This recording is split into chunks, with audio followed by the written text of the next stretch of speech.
fulfill their desires, such a waste of existence.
Anxious Earth is rising. Anxious Earth is rising.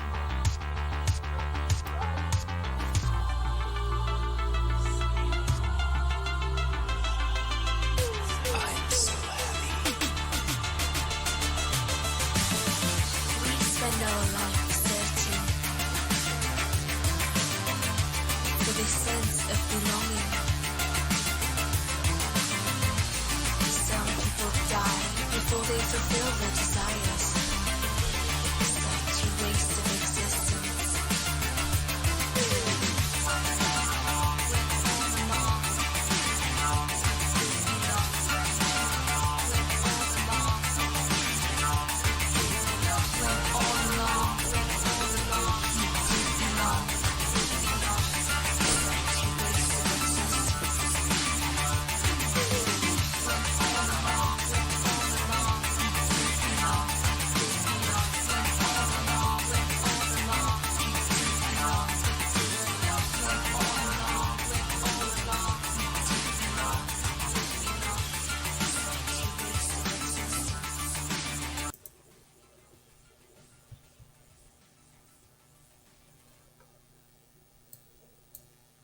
Oh, hey, Double Triple Channel. Welcome to the Double Triple Channel. My name is Ron. I live in rural New Hampshire, and I stream on Twitch. This is a live Twitch stream. It is January 19th, 2026. Well, technically it's after midnight, but I'm calling it the 19th. So technically it's the 20th already, but it may be the 19th where you live, right? So we're calling it the 19th. Yeah, I live in rural New Hampshire, surrounded by forests and animals and stuff. Sometimes I stream about that. Usually stream about science. Today I'm doing some science and some, I don't know, a hodgepodge of things. And happy MLK Day. Today is MLK Day. January 19th, Monday. So we'll talk about that. We'll talk about vegan prepper. I got to date some of my stuff in my food stores to make sure that's all up. I haven't done that in a long time. And talk about ice and all kinds of stuff. So and snow and maybe auroras. I wanted to talk about auroras too, but I don't know. We'll see. Also, I got a new thing here that I can punch up. Look at this. See that? Oh shit, that's not the thing. All right, wait. I gotta try harder here.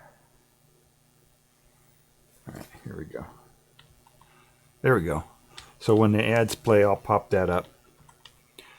Yeah, if you're watching on the VOD, this is a live stream on Twitch, and so they want to play ads. So I can't figure out how to get around that. So and we got ads coming up in about 30 seconds. It says. So yeah, if you're on the VOD, if you're watching on YouTube or on the website or wherever this video is, you can just fast forward when the ads play. And if you're watching live, then tough shit, right? It's Twitch. You gotta do the ads. Don't subscribe to avoid ads. That's ridiculous. I hate when they do that. Okay, so it says an ad's starting soon. Maybe the ad is running. While this ad is running, oh, let me put that up here now that I got my thing there. Okay, so Twitch says there's an ad running. What I'm going to do while the ad is running is I'm going to test my sync, because I got to do that every time I stream. So I'll do that right now. I got to run in the other room. It's complicated. Here we go.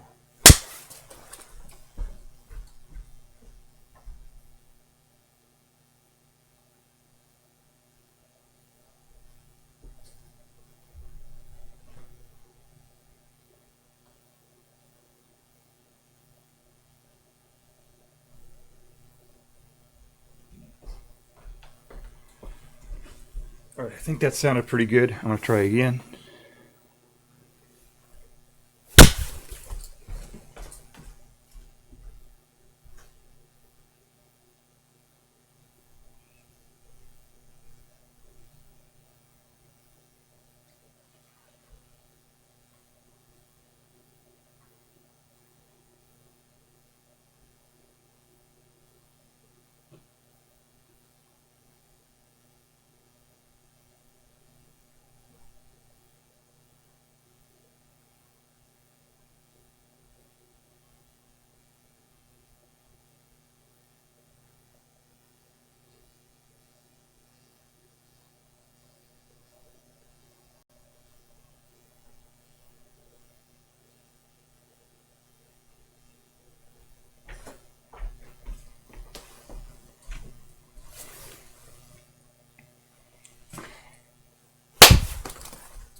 You know, I think that looks pretty good. I don't know. So, oh, all right. It says the ads are over. Okay. Okay, so ads should be over, everybody. Hopefully you can see me now again. Pretty cold in here. I got it up to 9 degrees here. Otherwise, it would have been even colder than that in this room. I don't normally heat this room unless I'm doing something in here, like streaming or using, whatever. Outside, it's minus 8.5, so it's pretty cold outside. Yeah, it costs a little bit to, CO2 and all that stuff. Technically, I'm my electricity is supposed to be all renewable, but I found out that it may not be. It's a big scam. So, what can you do? I rent, so I can't install my own solar. So, I have some solar for for my battery backup and stuff like that, but I can't get all my electricity that way. All right, so let's see what we can talk about here.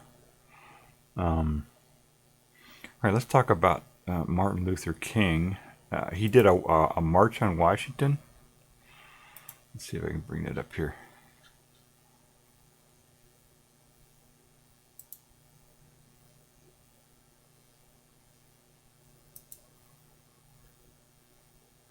Can you see that? No, you can't see that. I'm going to try harder here. There we go. All right, there we go. There's the march on Washington. That happened in '63, I think it was. I was around. I mean, I wasn't in Washington, but I was on Earth at that time. So, in the United States at that time, and it was a big deal. Yeah, it was. I don't think they had ever done anything like this before. I don't know. I don't know if they ever had any kind of a protest of this size in Washington like this before. But it actually got things done, They got stuff done, It was that was called the official name of that thing was the March on Washington for Jobs and Freedom. Everybody leaves off that other part of it, for jobs and freedom, but that's what it was about. It was about getting civil rights, right? It's part of the civil rights movement, but that's freedom, right? It's freedom. You know, everybody, our country's supposed to be about freedom, and a lot of people didn't have freedom. It's still, we're doing still, right? It keeps going.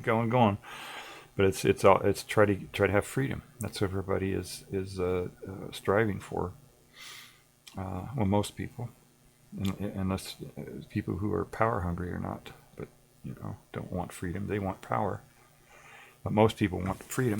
And if you're an American, you want freedom. Let's put it that way. If you don't want freedom, then you're not American. That's pretty much the defining characteristic of being an American. So that's what that protest was about. Was jobs and freedom. It was civil rights. It was civil rights for everybody, right? And so they passed the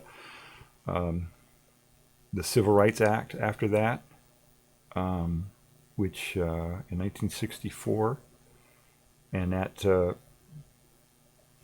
allowed, got rid of segregation and a whole bunch of other stuff. Well, we were already getting rid of desegregation. We were already doing desegregation before that, but it kind of put it in code, to put it into an act that you couldn't, discriminate, in hiring and in accommodations, meaning like going to a restaurant or a hotel or something like that.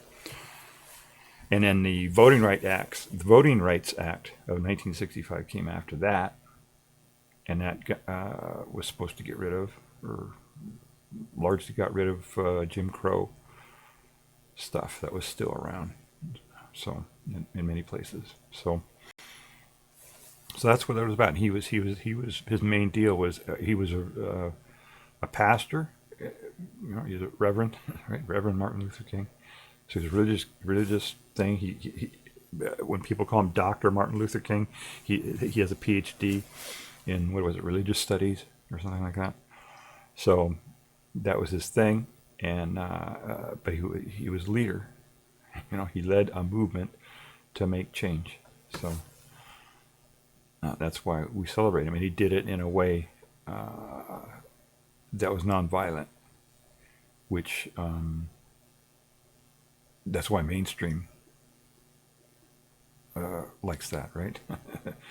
Mainstream, the people in charge, they don't want violence,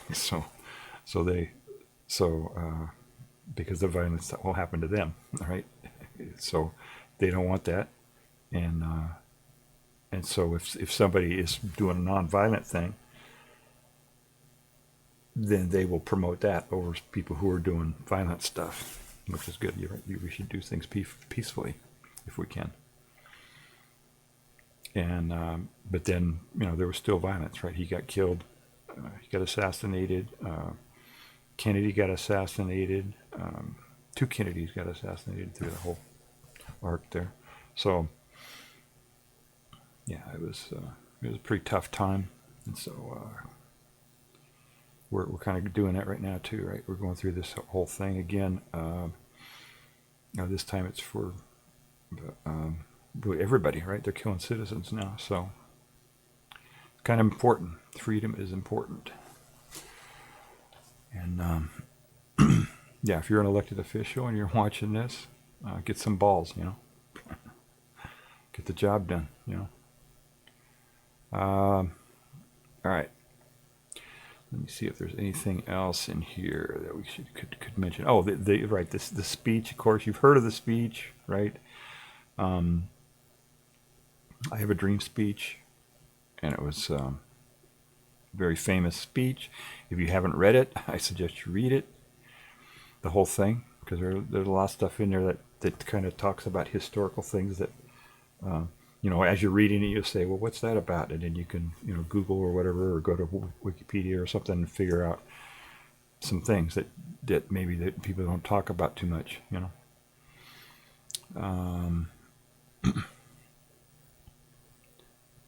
talk. This is a big. They got this Wikipedia article has a big long thing. There are all kinds of pictures in here. Let me show you some more pictures here.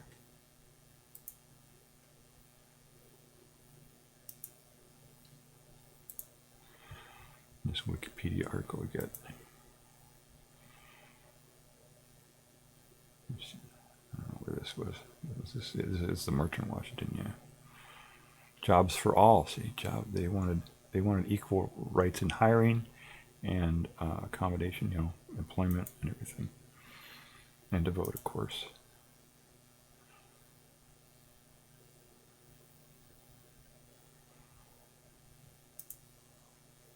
And this caused a lot of. There was a lot of. There was still, even though it was a peaceful movement, there was a lot of violence from the other side, So.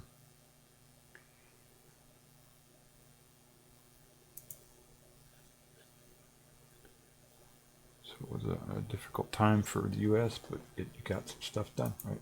Got some changes done, which is what we want.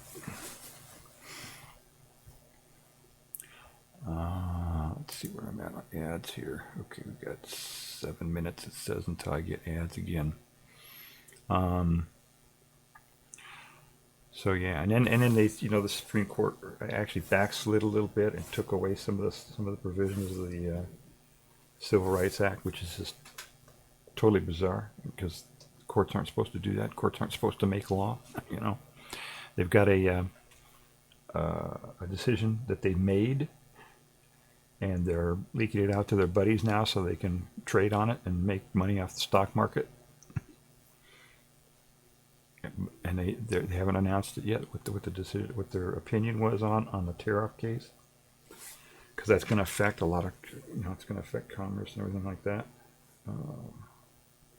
And depending upon which way it goes, it's also going to affect our democracy if it goes the wrong way. If they don't, it's absolutely 100% unconstitutional for the president to unilaterally make a tax. Right? That's what the tariffs are. That's absolutely 100% illegal. You can't do that. So just the fact that they even are going through this and didn't just have a summary decision that said, hey, yeah, it's, the fact that they're going through this rigmarole is bad news. But if they come out and they actually say that Trump has that power, then we've lost everything. There is no law. There is no law in this country. We're a lawless country. So at that point, it's going to get violent, probably. We should do it peacefully. So I don't know. I don't know what's going to happen if they decide,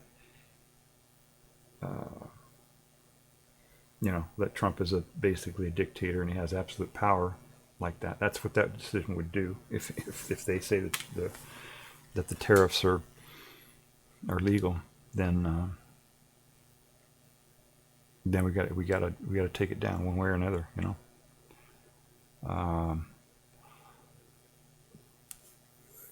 The question is whether or not we're going to have elections, in November. If we,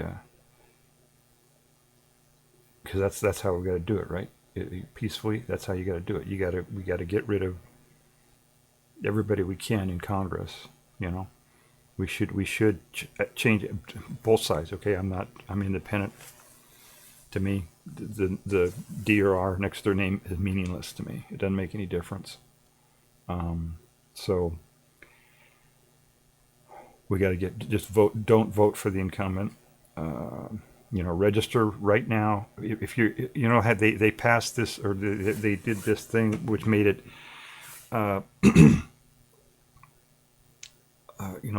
they have districts, certain districts that are predominantly one party or another.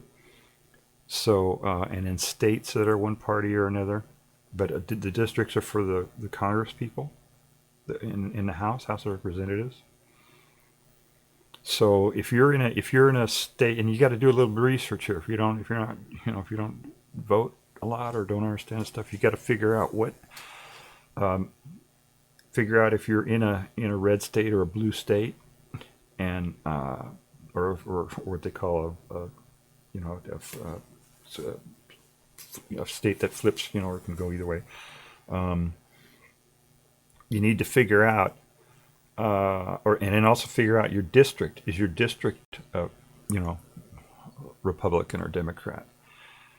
And even no matter what party you think you are, figure out what district you're in, and is that district, wired?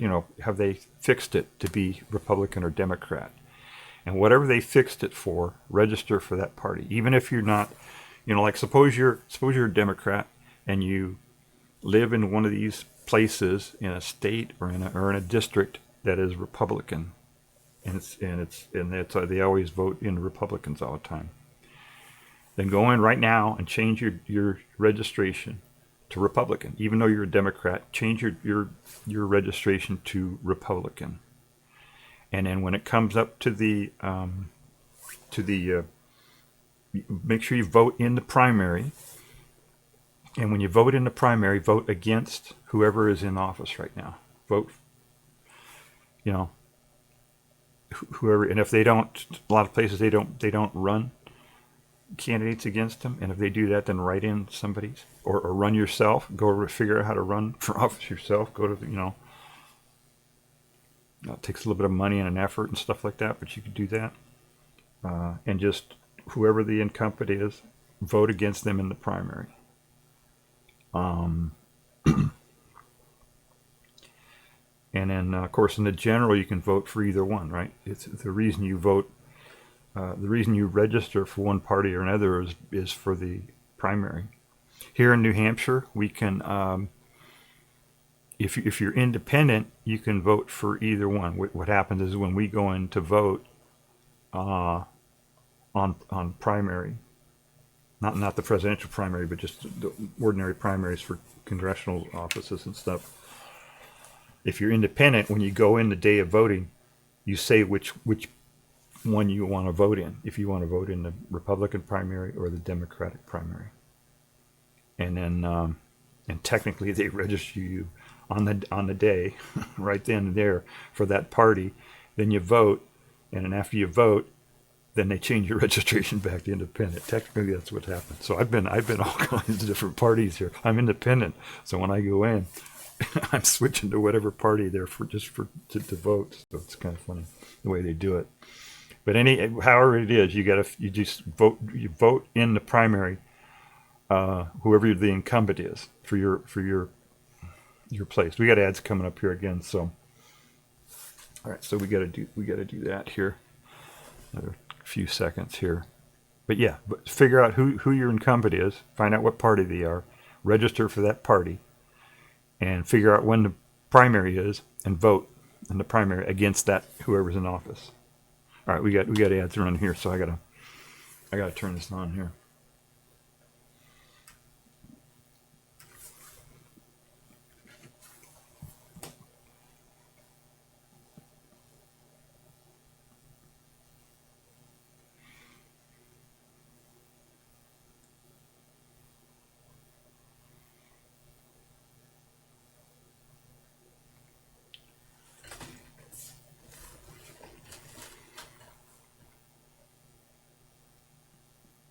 I'm gonna check my sync again because I had some other stuff up there. Just a second.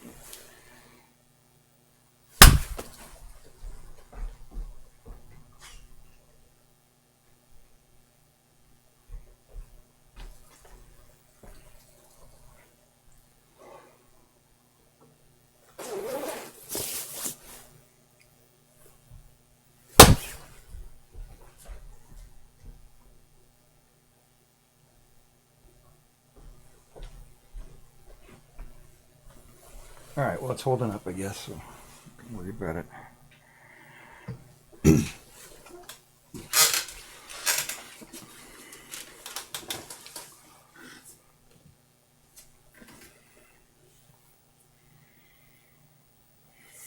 Okay. I think we're clear here. All right, I think the ads are over. It says that they're over, so I'm assuming that they are. Hopefully they are. All right, so what else we got here? We got, oops, hang on just a second. I got to do some. All right, there we go. So tomorrow, yeah. The other thing is, right. That's if there is if there are elections, that actually happen. Which is in question right now, because if he calls out the troops, and the troops are not American and they follow illegal orders, then we might not have elections. So if that happens, then we got to do more aggressive stuff. Like tomorrow, one of the things that's happening is a general strike. They're calling a walkout. If you haven't heard about this, at 2 p.m., which I don't know if that means 2 p.m. what time zone that is. Maybe it's local time zone. I don't know how it's organized or whatever. But there's some. It's a women's group or something that's organizing the thing. But it said 2 p.m. You're supposed to walk out of work wherever you are, whatever you're doing. Obviously, if you're doing, if you're an ambulance driver or something like that, right? You don't want to. Yeah, you don't have common sense, right? But I think best thing to do is just call in sick tomorrow or whatever you got to do, and just don't even bother going into work. Just take another day, make it a 4-day weekend, right? Just do it that way. So that's another thing is when if the billionaires aren't making their billions of dollars anymore, they're not gonna back Trump anymore. They're gonna take him out, right? So that's take him out. I mean, like through the legal process, either through the 25th Amendment or with an impeachment. I think they're gonna get him with the 25th Amendment. We should probably read that right now. Let me read that. See how that works here. Yeah. Anyway, before I get distracted on that, though, tomorrow is a general strike. So walk out if you can't take the whole day off. Just 2 p.m. I guess wherever you are, and it's a worldwide thing too. It's happening all over. It's not just the U.S. It's worldwide. So wherever you are, don't show up to work, and tell everybody about it. Tell your buddies, all your friends and stuff about it, because it's not going to be something they're going to be putting on the news, right? They're not gonna. You're not going to see that on the evening news. You probably didn't hear about this. It's probably the first time you heard about it, but. So tell all your friends. What I suggest you do is just take a sabbatical. Just don't go back to work at all. And if you can, you gotta, if that's something you can do, just don't work at all until they get rid of the guy. And it's not just him, right? It's all these people who are supporting him. Every member of Congress pretty much is supporting him at this point. Because they're not getting rid of them, right? So another thing to do is to call your congressperson, because remember back in December they had to shut down. Was it December, November, whenever they had that shutdown? It was just a temporary thing. Some stuff they passed for the budget forever. I mean, for the whole year. But a lot of stuff they didn't do, and they just put it off until they put another deadline of January 30th. So another 10 days from now, if they don't get the budget done, we're gonna have another shutdown in government. And like one of the things that there's a whole bunch of stuff. The Defense Department, a whole bunch of stuff. So call your congressman and tell them. Until that guy's gone, they should. The Democrats can do this. The way it works is, in the House of Representatives, it's just majority vote, right? Whoever has a majority gets it. And if the Republicans decide that they don't want to be American, then they're going to continue to support that guy, right? The dictator. So there's nothing you can do about it in the House. as long as the Republicans don't have any balls, that's what's going to happen. In the Senate, it's 3/5. Oh, that was something I needed to do too. I got a whole bunch of mistakes that I made in my last stream. Not my last, my last stream. I had a whole bunch of mistakes. Maybe I'll do that at the end of the stream or somewhere else in here, or during the middle of the stream. I'll do a core agenda here. I got a core agenda I got to do to make changes, to fix all the mistakes I made in my last stream. And one of those things was I kept saying 2/3. That you need 2/3 of the Senate, but it's 3/5. It's 60%. So they need 60 senators to pass something, and it's because of the filibuster. When they're trying to do some legislation, they will, senator proposes it, and maybe some people back it, and blah blah. They got this whole procedure, and it goes to a committee, and then it's got to get voted in the committee, and if the committee says, okay, we want to do this, then it comes back out, and then all the senators talk about it. They give speeches and talk about it before they do votes. And when they're doing that, they set up a rule where that the senators can talk as long as they want about it. And it's up to the senator who's talking to relinquish the floor and allow somebody else to talk about it, or somebody to say that, okay, let's vote on it. They call it cloture. And the only way they can get rid of it, the only way they can stop it, is through this cloture thing where 60 senators vote, 3/5. So in other words,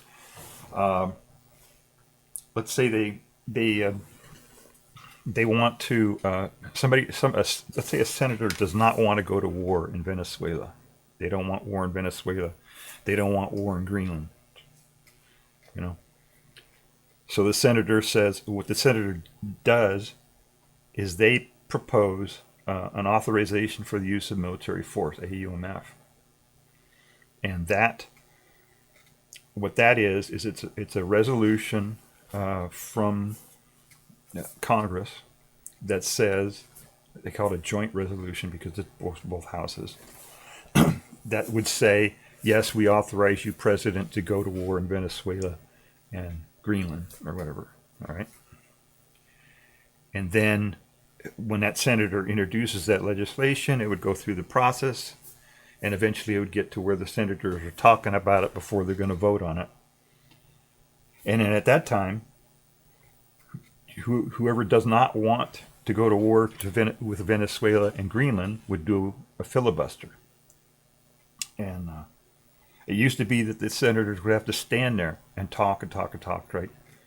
But they don't have to. They don't do that anymore. They just say, okay, well, I'm doing a filibuster, and until 60 senators vote, it's going to be a filibuster, And that stops the legislation. That stops the resolution. So it's kind of complicated, I know, but it's really not that complicated, right? If somebody does not want to go to war with Venezuela, does not want the president to use force in Venezuela or in Greenland, then they propose an authorization for the use of military force, a resolution that gives permission to the president to use force. Because that's how this thing works. That's how the Constitution works. The president can't use force, can't go to war until Congress says, yeah, you can do that. That's how it's set up. So if they do not want the president to use force in Venezuela and Greenland, any senator that doesn't want that should introduce a resolution for an authorization for use of military force, which would be a resolution to give him permission. Okay. Then when it goes through the process, that senator or any senator who does not want to give the president that authority, does not want war, they can filibuster it. And when they filibuster it, it requires 60 votes to overcome the filibuster, the cloture. In other words, in order to give the president authority to use force in Venezuela or Greenland or anywhere else, you need 60 senators to agree to that. If they do it that way.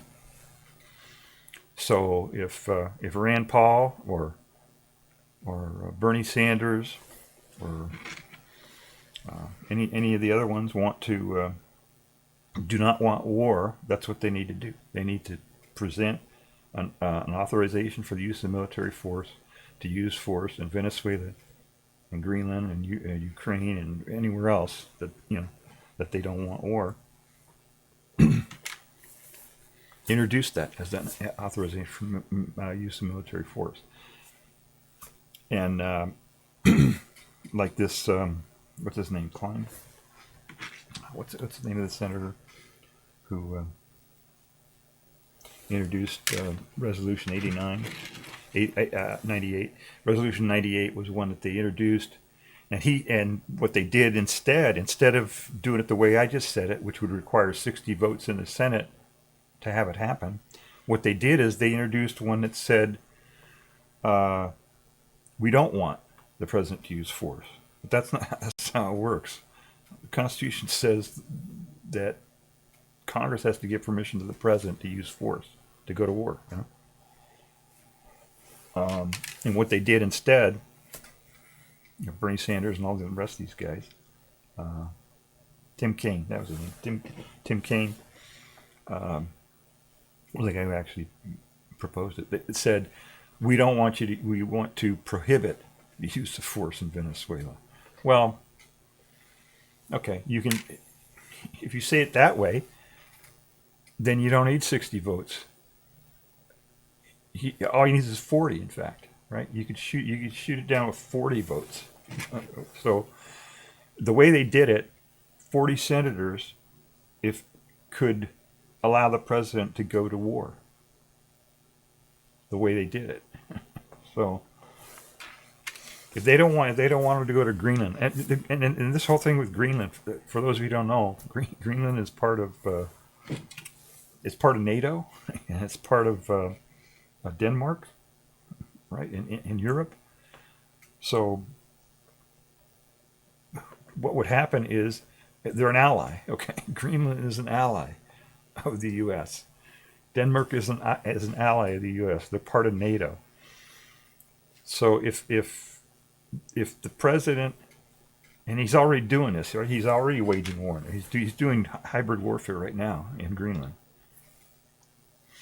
So he's basically attacking an ally that is part of NATO, which is one of the strongest treaties of alliance that there has ever been in the history of history. Okay, and he wants to attack our own friends. So, right, he's killing U.S. citizens.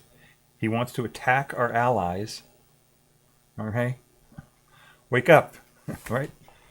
All right, let's talk about. Let's see. Do we have time here? I got 2 minutes to talk about this. Maybe I'll talk about this here. Maybe I should find. I know what I do. I'm gonna find a during this ad break here. Maybe I should just run it. Let's see if I can run an ad break right now. Let me do that now, and I'll look this up while I run the ad break. Let's see if it does it. Okay, I said to run it. Oh wait. Oh, there it goes. Okay. All right. So we're running an ad. All right, so we're running an ad now. Sorry if you're we're running an ad while I look this up. All right, let's see here. Let me take care of this guy here. Ban that guy. Okay. All right, so I'm gonna look this up here. Well, yeah, if you're watching on a video somewhere, this is a live thing, right? So we gotta. I got to take ads here, so because it's a Twitch live broadcast. So just fast forward this part. All right, I'm gonna try to find here. Here we go.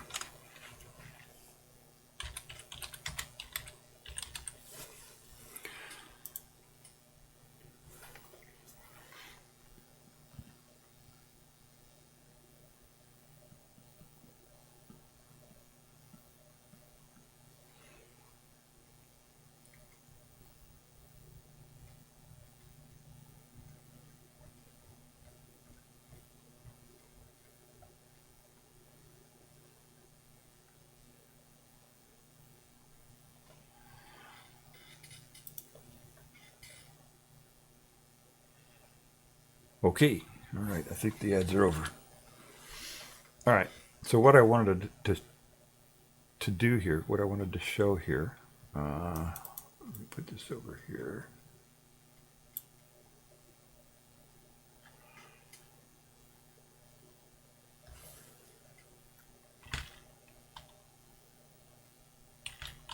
That work? Yeah. Okay, this is the 25th Amendment to the Constitution, right? Constitution is the highest law, and they after when Kennedy got shot, it was kind of things were kind of messed up there, and people, it was, the transition didn't happen very cleanly, so they had to figure that out and get it. I mean, it happened cleanly then, but they said, hey, whoa, what if this, blah, blah, blah, blah. So they had to figure out. There was nothing in the Constitution that said how to do transition beyond the vice president, right? It was just, the Constitution was set up and said, okay, here's the president, and if the president dies, you get the vice president, and that's it. It was like, well, what if both of them die? I don't know. So they said, okay, let's do the 25th Amendment, right? So they did the 25th Amendment, and it says... it says, in case of the removal of the president from office or of his death or resignation, the vice president shall become president. Right? That was already, right? And it says, whenever there's a vacancy in the office of the vice president, the president shall nominate a vice president who shall take office upon confirmation by a majority vote of both houses of Congress. Okay, so that's what happens if the vice president goes away, and that happens. That has happened. Okay, and this is the key one, Section 3 here. Whenever the president transmits to the president pro tempore of the Senate and the Speaker of the House of Representatives, so that's the top dude in both houses of Congress, right? So when the president notifies Congress. His written declaration that he is unable to discharge the powers and duties of his office, and until he transmits to them a written declaration to the contrary, such powers and duties shall be discharged by the vice president as acting president. Okay, no, that's not that's if the president voluntarily does that, and that has happened a few times. Whatever the vice president, okay, this is the Section 4. Okay, whenever the vice president and a majority of either the principal officers of the executive departments or of such other body as Congress may by law provide, transmit to the President pro tem of the Senate and the Speaker of the House their written declaration that the President is unable to discharge the powers and duties of his office, the Vice President shall immediately assume the powers and duties of the office as acting President. So that's... that one is if, right, we got a wacko president, and he's fucking up things up. He's fucking up the whole world. We got to pull him out, right? And so that's how they do it. They, it's the majority of the. A majority of either the principal officers of the executive departments or other such body as Congress may, by law, provide. As far as I know, they haven't provided for anybody else other than the principal officers. So this is the cabinet, right? The cabinet, the people who are in the cabinet of the United States. Let me read this really quick and see if there's anything in here that indicates that they have. I don't think they have. Let me make this larger too so you can read it. How's that? Is that a little bit better? It said, okay, to issue a written declaration, the president is unable to discharge his duties. When such a declaration is sent to Congress, the vice president immediately becomes acting president. Okay. The president remains in office temporarily divested of authority. Deliberately left the terms unable and inability undefined, since cases of inability could take various forms not neatly fitting into a rigid definition. The dates surrounding the 25th Amendment indicate that those terms are intended to cover all cases in which some condition or circumstance prevents the president from discharging his powers and duties. So they left it. It's basically, just like impeachment. It's whatever they say. If and here are the departments, right? Here are the they call it the cabinet, right? The cabinet. These are all the secretaries that they have. And I mean, I don't know how likely it is that this would happen. That these secretaries, I don't think these secretaries are American. I don't think they support democracy or anything like that. So that might be difficult to get them to go. But Congress could, like in this, we're coming up to the deadline on January 30th. One of the things they should be thinking about doing before they pass any of these appropriation bills, for the budget, is to set up a group. Say instead of it being all these cabinet secretaries, they could set up a panel, a panel appointed by Congress or something like that, or whatever, and then then they could get him out that way.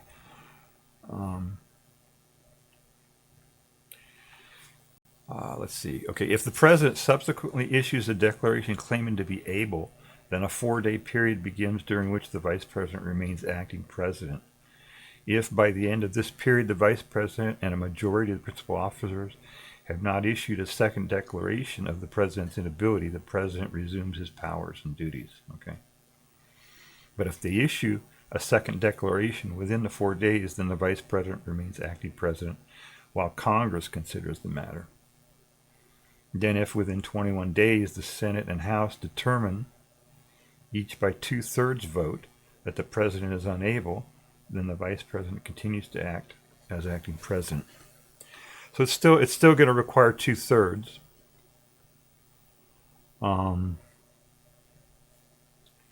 But there's another scenario, right? They could take him out, and during that 21 days, he could be arrested for all these crimes that he's done.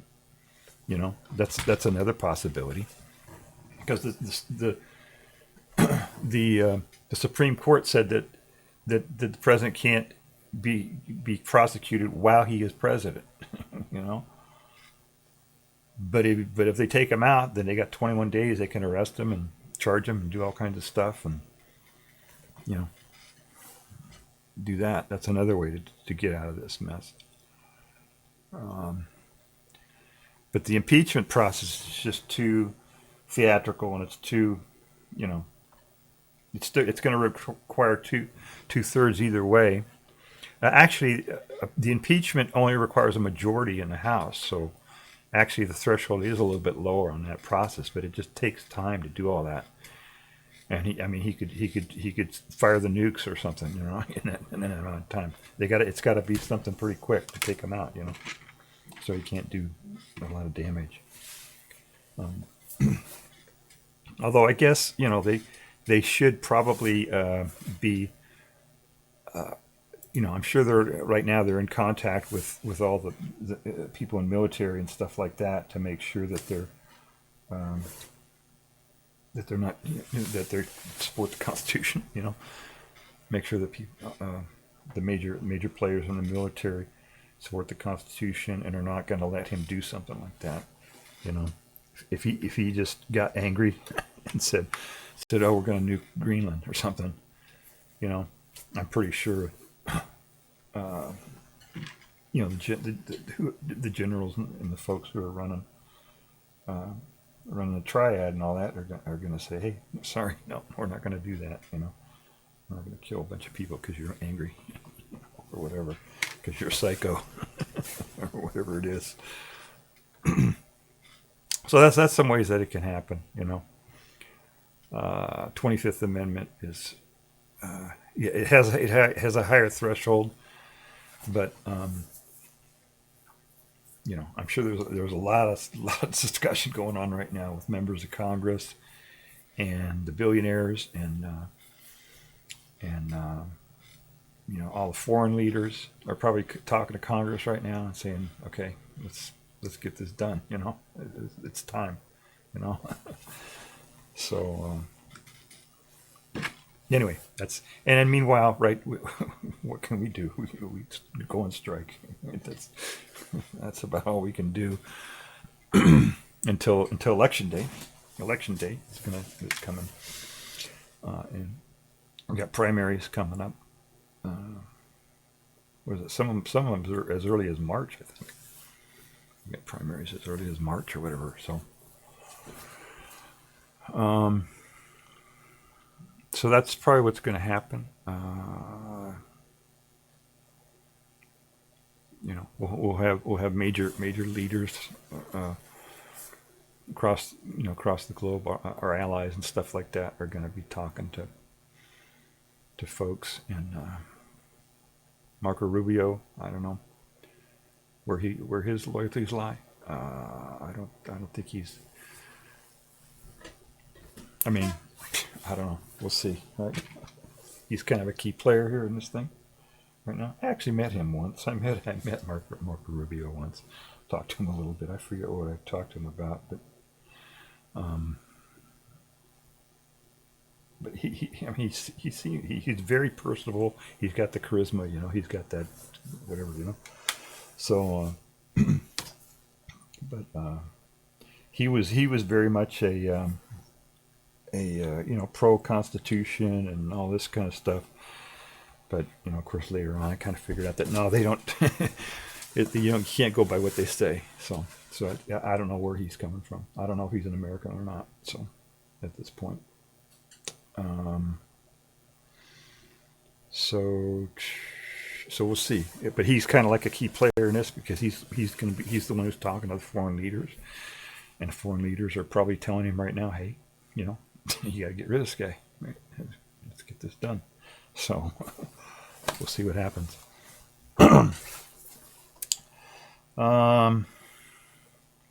So strike tomorrow, and what was it? 25th Amendment. What else was it? Yeah, war in Venezuela. I talked about that. Pretty much, I don't think there's a single senator right now who is seriously doing anything that would stop that in Venezuela. Stop military force in Venezuela. What we're doing. Because they could stop it, right? They could introduce an AUMF, as I just said, but not Bernie Sanders, Tim Kaine, Cory Booker, Rand Paul, any of them, Murkowski, any of those senators could do that and stop it, but they won't. And now they can stop it. And they should stop it when the appropriations for the Defense Department come up. They got to filibuster that, and so when they do that, they got to get a certain number. All the Republicans don't appear to be Americans, so they're going to vote for the president. But when the Defense Department appropriation bill comes up and they got to vote on it, it'll be filibustered by somebody, and then they need 60 senators to agree to that. And if you're a senator, don't vote for that. Don't vote for that until Trump is out of office, until he's gone, right? Sooner or later, right? So that's what has to happen. And what'll probably happen is they'll probably shut down the government again, and it'll be a month or so until they get figured out how to get Trump out of there, and then they will pass these things. I think that's how it will happen. We'll see. We'll see how it happens. I don't know. Anyway, it's going to be quite a ride because there's always a fear that the wackos will get violent or something, And so we gotta do that. Keep thinking about Martin Luther King and the nonviolence, all that. You know, we don't want U.S. citizens getting killed. We don't want Americans getting killed, right? They've already killed too many of us. So we don't want more of that to happen. So that's what we got to figure out, is how to get the guy out of there without killing a lot of people. All right, so we got 3 minutes before ads. We're going to see the. Okay, so I could do some talking about. Oh, I know what. Maybe I'll show some videos. I'm going to talk about prepping for having food and stuff available and being prepared in case transportation and everything gets shut down. You got to have food to eat. You know, there won't be any DoorDash, right? It's not going to be. You can't just pick up the phone and say, "Hey, bring me pizza" or whatever. You gotta be prepared. You gotta have your food. You gotta have all this stuff, and stored like months worth of stuff. You gotta have. It cracks me up when you hear some of some of the government officials saying, "Oh, make sure you have three days of food. Just make sure you have 3 days of stuff." And I'm like, what? 3 days? What do you know? No, you got to have months of stuff. You got to have, whatever. So don't listen to them. You got to be prepared. You got to have you got to have enough to last a while. Because that could happen. It could be. Could be a natural disaster, it could be a political disaster, it could be anything, right? So you need to have a store of food to do that. So I guess I'll do that after the break here. I'll do some vegan prepper stuff. I also got some cool videos to show you, which I think you'll like. Maybe I don't know. You got some cool videos. And the snowman, right? I put my snowman video up there for those of you who want to see the snowman. Find his head fell off finally. So let me eat some stuff here and I'll show you some of the things that I haven't.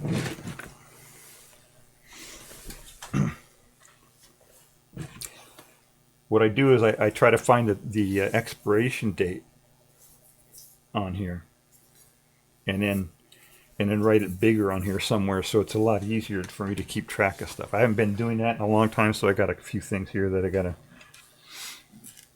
do. I gotta write the expiration date on. But, I'll do that in a little bit.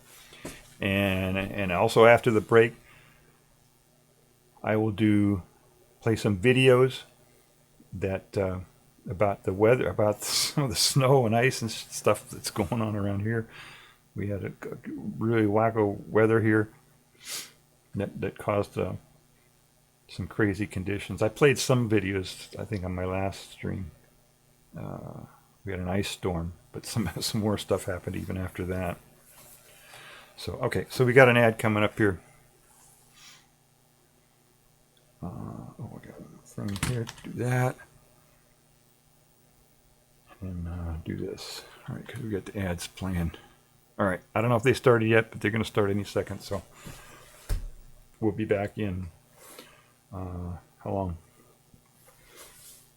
Minute and a half, I think. Yeah, minute and something. So if you're on the VOD, just go ahead and, of course, you got it right. Skip over this part because I start preparing all this stuff for doing my vegan prepper.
Ads are done. Ads are done. All right. Welcome back. All right, we're gonna do some vegan prepper episode. Another episode of vegan prepper. All right, so I need a marking pen.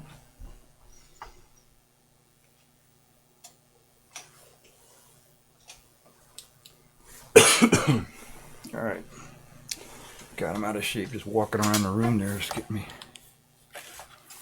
All right. All right, so you got to make sure when you gotta have food and water and any medications you need. You need to have these things. In fact, you should be wearing this right now, right?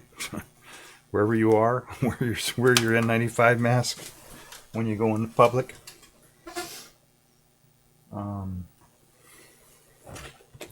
one of the things I do is I try to figure out when the expiration date is on these things, and write it really big on it so it's easier for me to you want it when you're using your food, you use the oldest or whatever is expiring soonest. That's what you use first. So, okay, there it is. There's the expiration date there. Can you see that? Is that visible? Here, I got to do let me see here.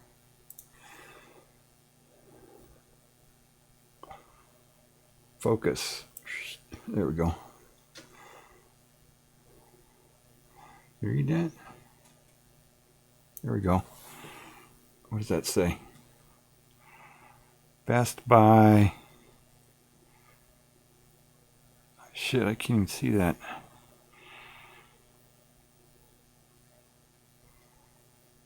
There we go. Wait. God, I can't even see that. Let me put a flashlight. I got a little flashlight on it.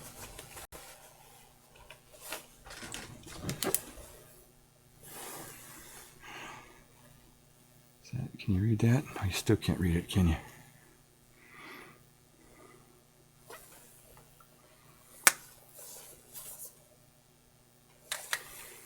Right there. December 9th. What year?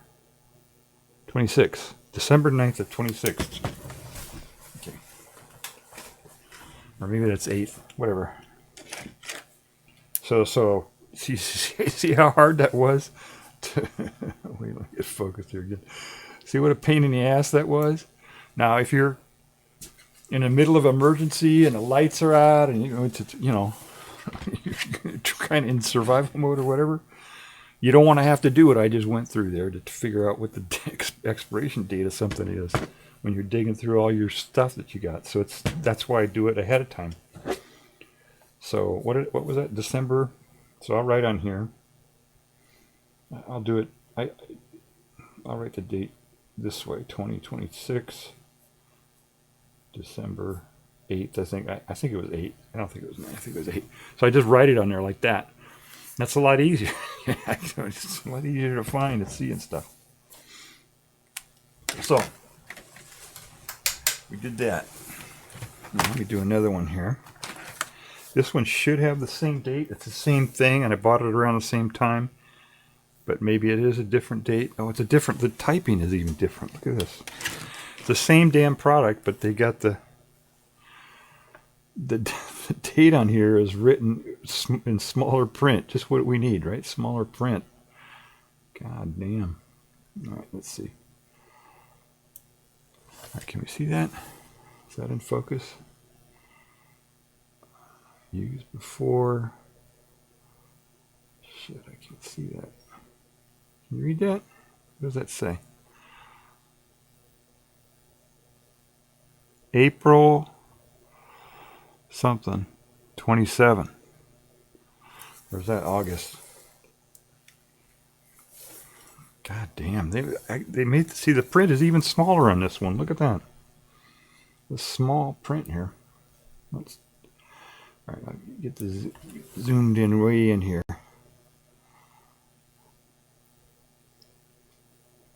Read that? There it is. Okay, I think I can see it now. April 7th, 27. Okay. Damn, that was a hard one. April 7th of 27. Okay, that's a ways off. So I write 2027, April 7th. See, like that. So. I don't know why those got their expiration dates are so far different between these two. Maybe I got them mixed up or something. I thought I bought all those. I thought I bought those two salsa things at the same time. Now here's an interesting one that I got. I thought I got this. I'm going to try these out. These are vacuum packed olives, a new thing. I haven't tried this before. I found out that you're not supposed to eat pickled stuff like olives or pickles or anything that's preserved in a brine. You're not supposed to eat that anymore because it's you never should have ate it, I guess, because it does something. It causes cancer. It does something. I don't know what it is. You're not supposed to do it though. You're not supposed to eat a lot of salt anyway, right? Because that's not good for you. I mean, you need a certain amount, right? because it's something that's required, but a certain amount of sodium. But if you eat stuff that's in brine like that, I guess it causes cancer or something, or I don't know what it does. I just heard that you're not supposed to do it anymore. So that's another food that I put on my list of stuff that I can't eat. Right? I'm already vegan, so that's a whole bunch of stuff that I can't eat. But because I'm vegan, it allowed me to explore a whole bunch of foods that I never would have eaten before. So I have much more choice of foods than the average person. Okay, this one's pretty easy. It says 11/30/26. Can you see that? Oops. 11/30/26. So that's pretty easy to see. I can probably can I write that on here? I'll write it on top because that's probably how it will be in 2026. 11:30.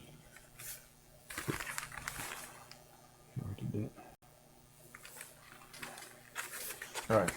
So I'm anxious to try these out and see what it's going to taste like. See if they taste just as good as the regular ones. It still has salt in it. It says, but I'm thinking it won't be the same as that brine. They put it in a brine, and that's not good for you. They had these on sale. These Smucker's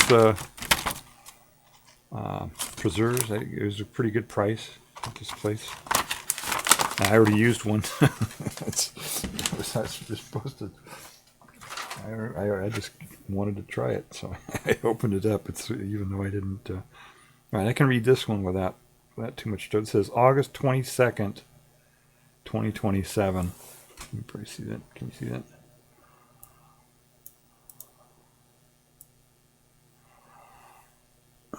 See? August 22nd, 2027. So we'll do that one. Not sure where I can write that up here, I guess, on top.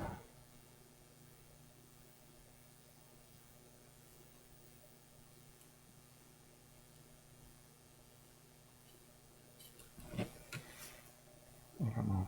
Maybe I should write it on the side too. I don't know.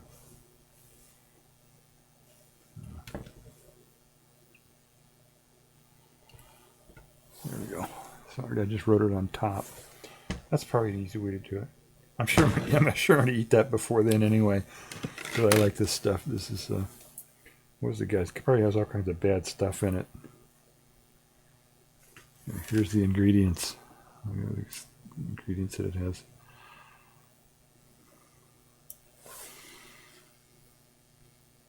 Strawberries, high fructose corn syrup, sugar.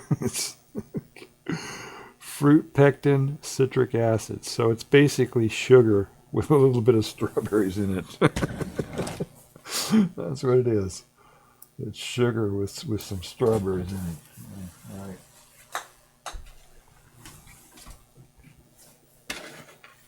I think I'm okay on that because I don't. You're not supposed to eat sugar either. Sugar, like just refined sugar, is basically the same thing as alcohol in terms of what it does to your body, the horrible things it does. Well, not exactly the same, but in terms of like what it does to your liver and all kinds of things. Plus, it's calories and it's not good for you. Sugar is not good for you. They also had these things on sale, which is probably not good for me either. But it's good for emergency. This is a lot of calories in a small, compact thing. It doesn't have to be cooked and all that, so it's very handy for that type of thing, for your stash when you're trying to. Okay, this one I can read. It says September 29th, 2026. Oh, you can read that. So it says September 29th. 26. So I can't write that on top because it's black. I can't, so I got to do it on the front here. So I guess 2026. What did I say? September? What is that? That's a 9. And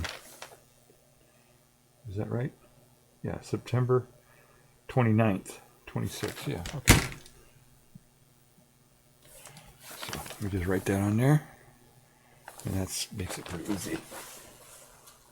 See, so if there's an emergency or something, and I gotta, as I'm trying to figure out how to eat, it'll just be easier for me to find. This one is October 1st, 26. I can't even see that too well.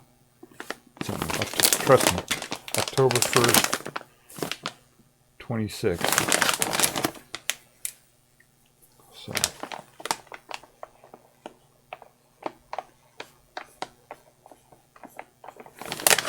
right down there like that. Make it real easy. What else have we got here? I've got some. They have these things on sale sometimes. This is I buy in bulk, right? Because it's cheaper. I don't have a lot of money, so I gotta stretch it as far as I can. So I buy in bulk, and it's cheaper per thing. When you buy it in bulk. And so they got these 3-packs that they sell on. And then you get a coupon or whatever, and it's even cheaper. So now these are really hard to find the expiration date.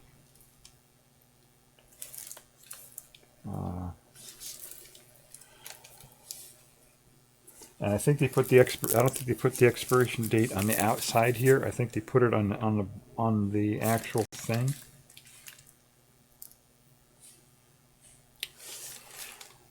Oh, here we go. Look at that. I got it. Okay.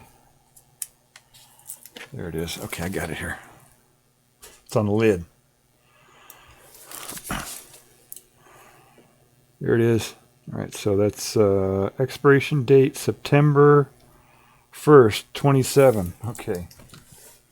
September 1st, 27. Now, I don't know if I should write this on the outside of the plastic, because then if I break it up, if I write it on the plastic on the outside, and then I got to tear this apart to get, to use it, then I think that'll be okay. I'll write it on one end. That way I can like take this one off, and then it will still be written there. I don't have to take the whole plastic off, right?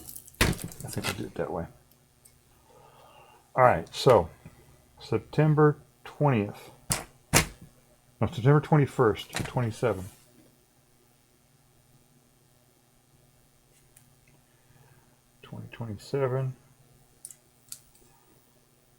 September 21st.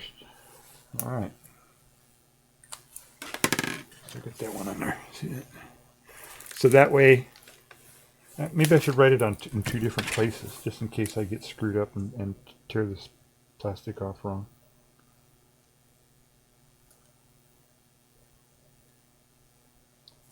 All right.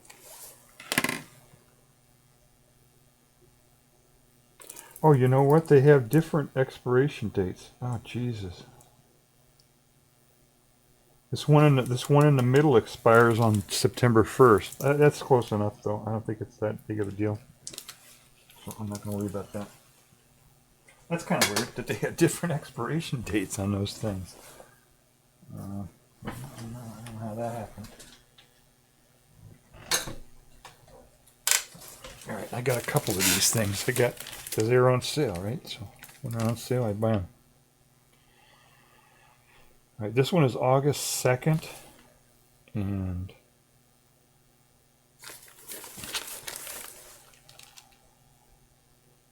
August 2nd. Okay, so these are all August 2nd, I think.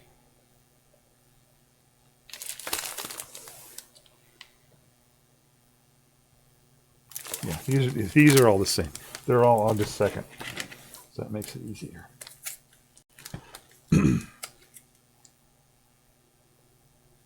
All right, my pen is running out here. I got to get another marking pen here. Right on here. Ooh, this one's really good. Okay, 27. August is 8. 2. Okay.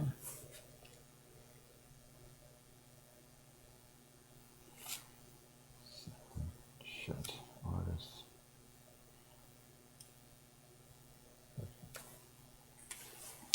Yeah, this pen is a lot messier, but it's.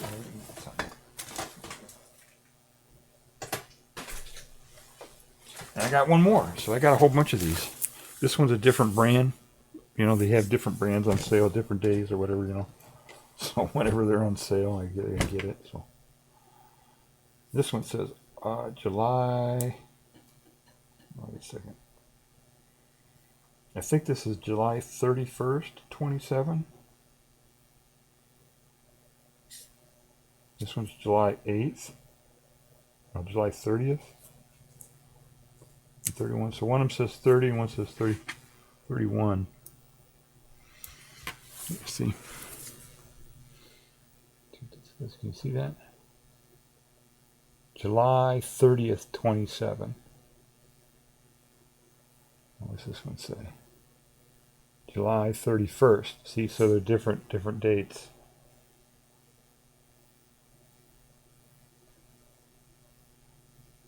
All right, close enough. All right, so July 30th. Nice one.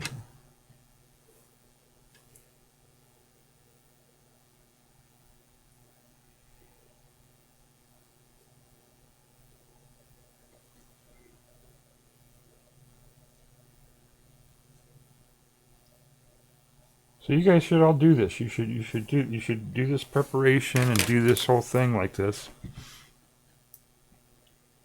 and be prepared. You know.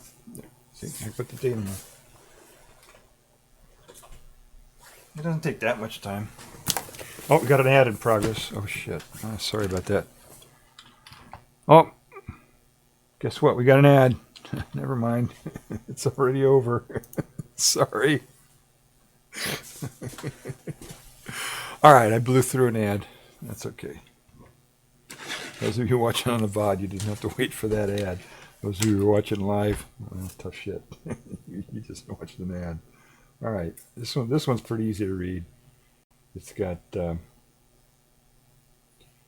March 9th. March 9th. I guess it's not so easy to read. They're all hard to read. If you're old, they're all hard to read. Let's see here. Whatever. I can read it. It says 2027, March 9th. So I'll write that real big here.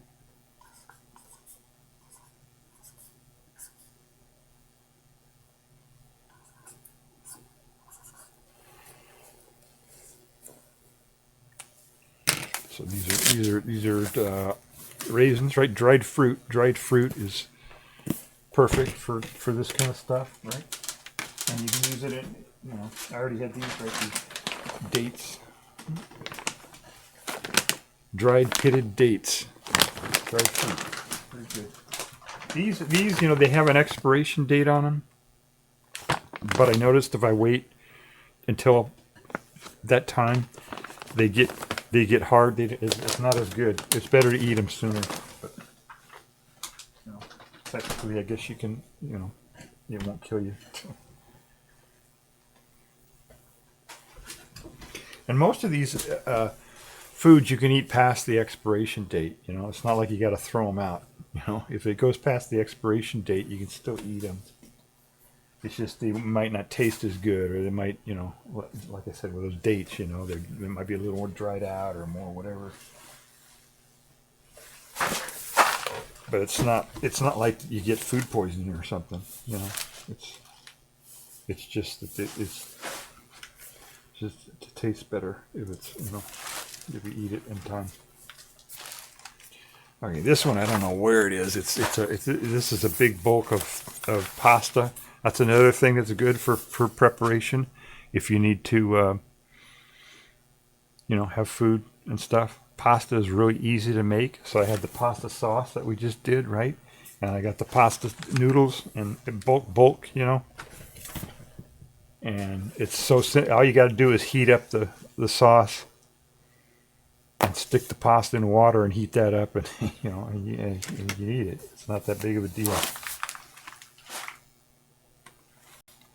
Pretty easy to make, but not so easy to find the expiration date. So that's a problem. Oh, here we go. Okay, I found it. It's on the side here. All right.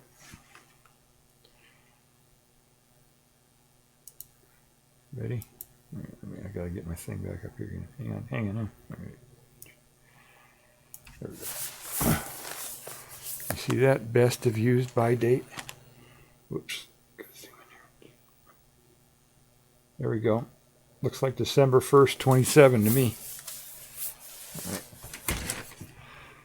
But December 1st, 27. But I don't know. See, I don't know if it's gonna show up on this. See, it's a dark color. It's this dark blue, and this is black ink, so I don't know if that's going to show up. I'm going to write it on here anyway.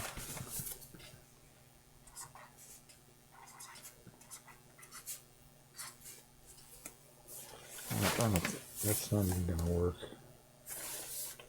And there's no other place that I can write it on this thing. It's all like that. You know, they have some marking pens that are like for specifically designed to do that. They're like silver color, and you can write them on. We used to use them on, when we had floppy disks a long time ago. I'm pretty old, remember? But floppy disks, and they were perfect for writing stuff on floppy disks because floppy disks are black. And if you write this silver on it, it works real good. But, so that's not too clear, but I guess it's easier to read than this other stuff on the side. And I don't see any. I could write it on here, I guess. Let me do that, I guess. I don't know.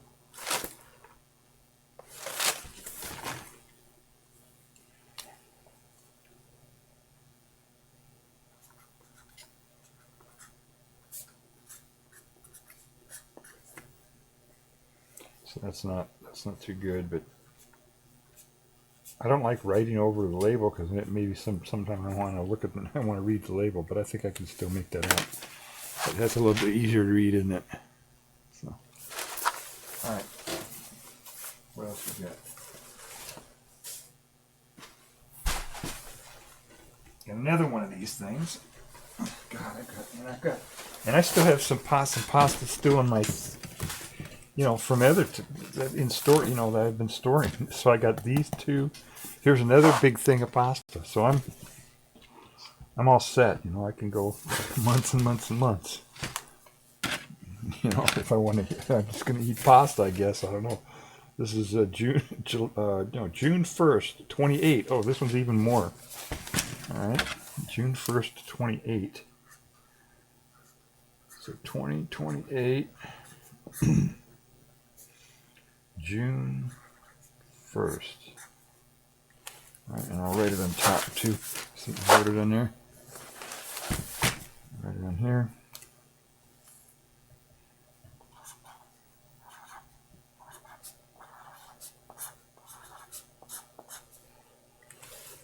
So that one's a little bit harder to see. But it's on there. So whatever. All right, let me see if I can get some more here.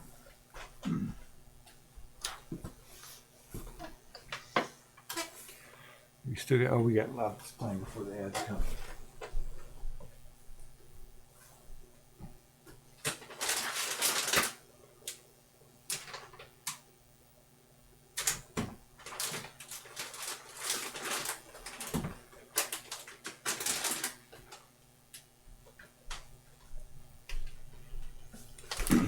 You know, I got a bunch of these cans of stuff.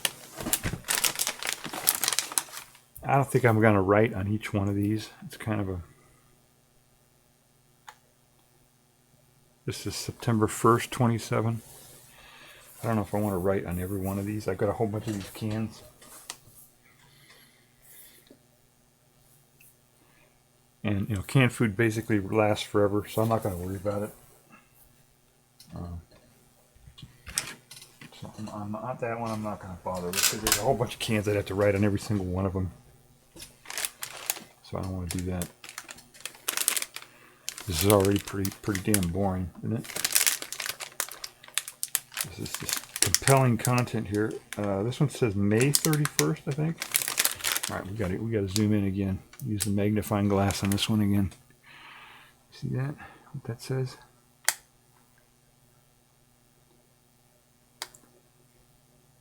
I think it says May 31st, 26. So that expires pretty soon.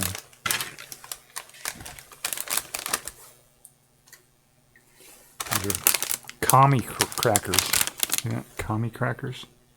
Have you ever tried those? These are pretty good. And they're all vegan, right? Commie crackers. No comment.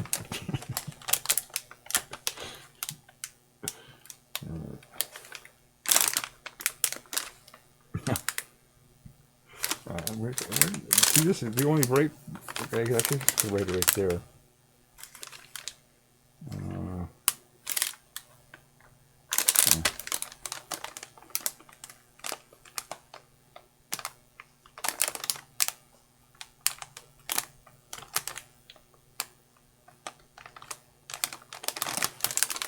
There we go. 2026. May 1st, May Day. Oh, wait, 31st. Okay, oh, I just screwed up. Okay, never mind. I was thinking May Day. Commie crackers, get it? Okay. Oh, never mind.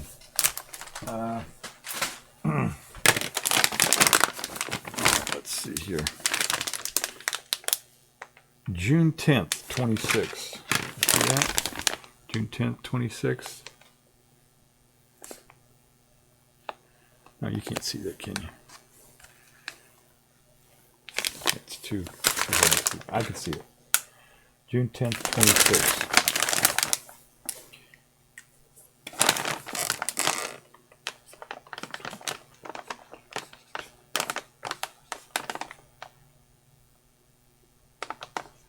All right.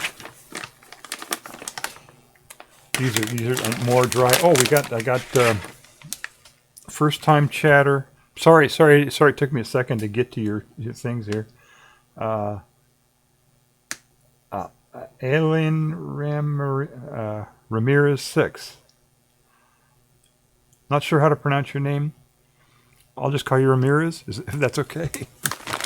Unless you have another name. Can you see my chat? Yeah, I can see your chat, but I was, got absorbed in what I was doing here. I've been streaming for a couple hours here. How long? Hour and a half with no chatters. So you know how that gets. I just figure, okay, there's nobody. It's 1 or 2 in the morning. There's nobody out there.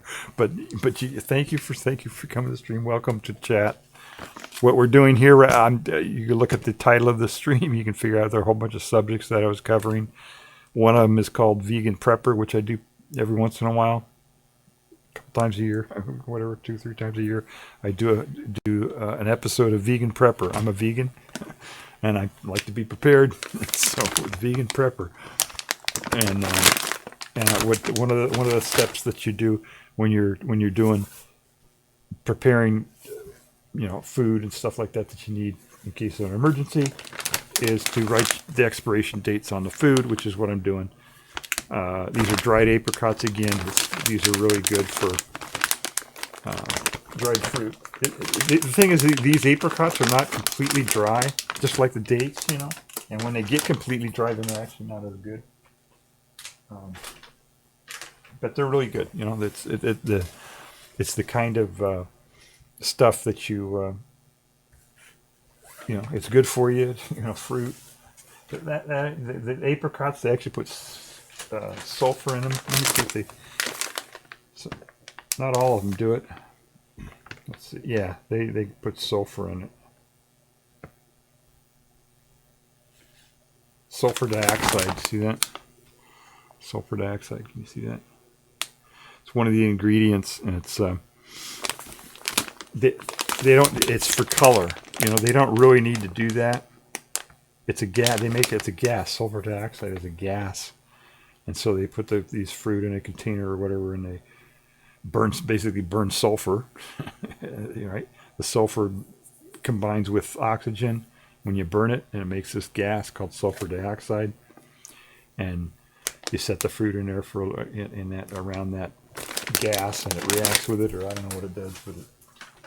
It preserves the color of the fruit, so it's not something that's really necessary, But if otherwise this fruit, it turns a dark color and it looks like it's spoiled, but even if it's not, so they do that. Otherwise people will complain. I don't know.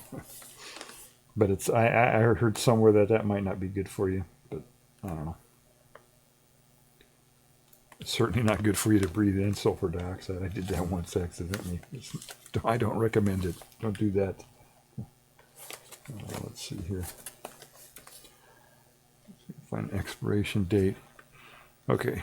Ramirez took off. Sorry, Ramirez. I'm sorry I didn't respond to your chat soon enough there. Let's see. But I don't see an expiration. These are more dates. It's a different brand. I don't know.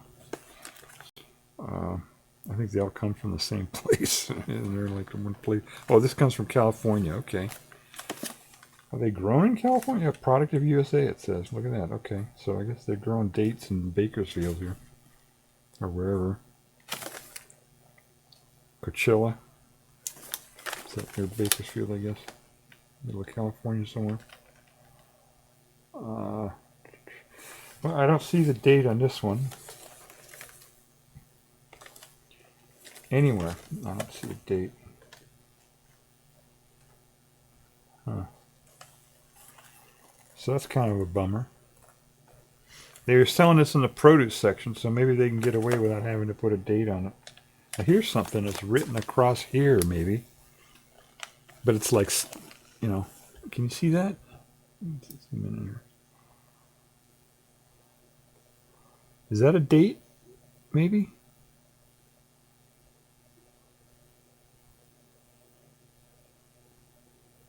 Yeah, that's a date. Look at that, 26. Damn, I don't know, what, something?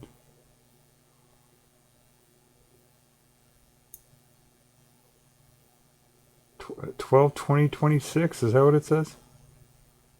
Damn, 11/20/26? Yeah, 11/24/26, I think is what it is. Damn, that's a tough one.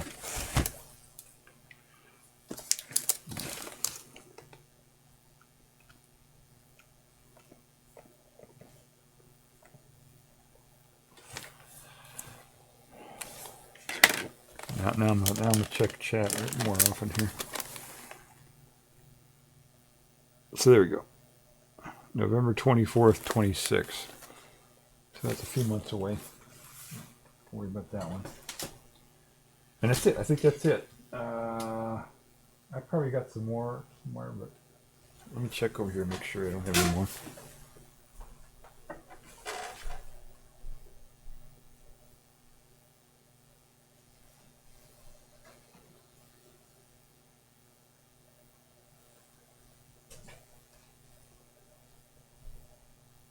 rest of them I have all put away, so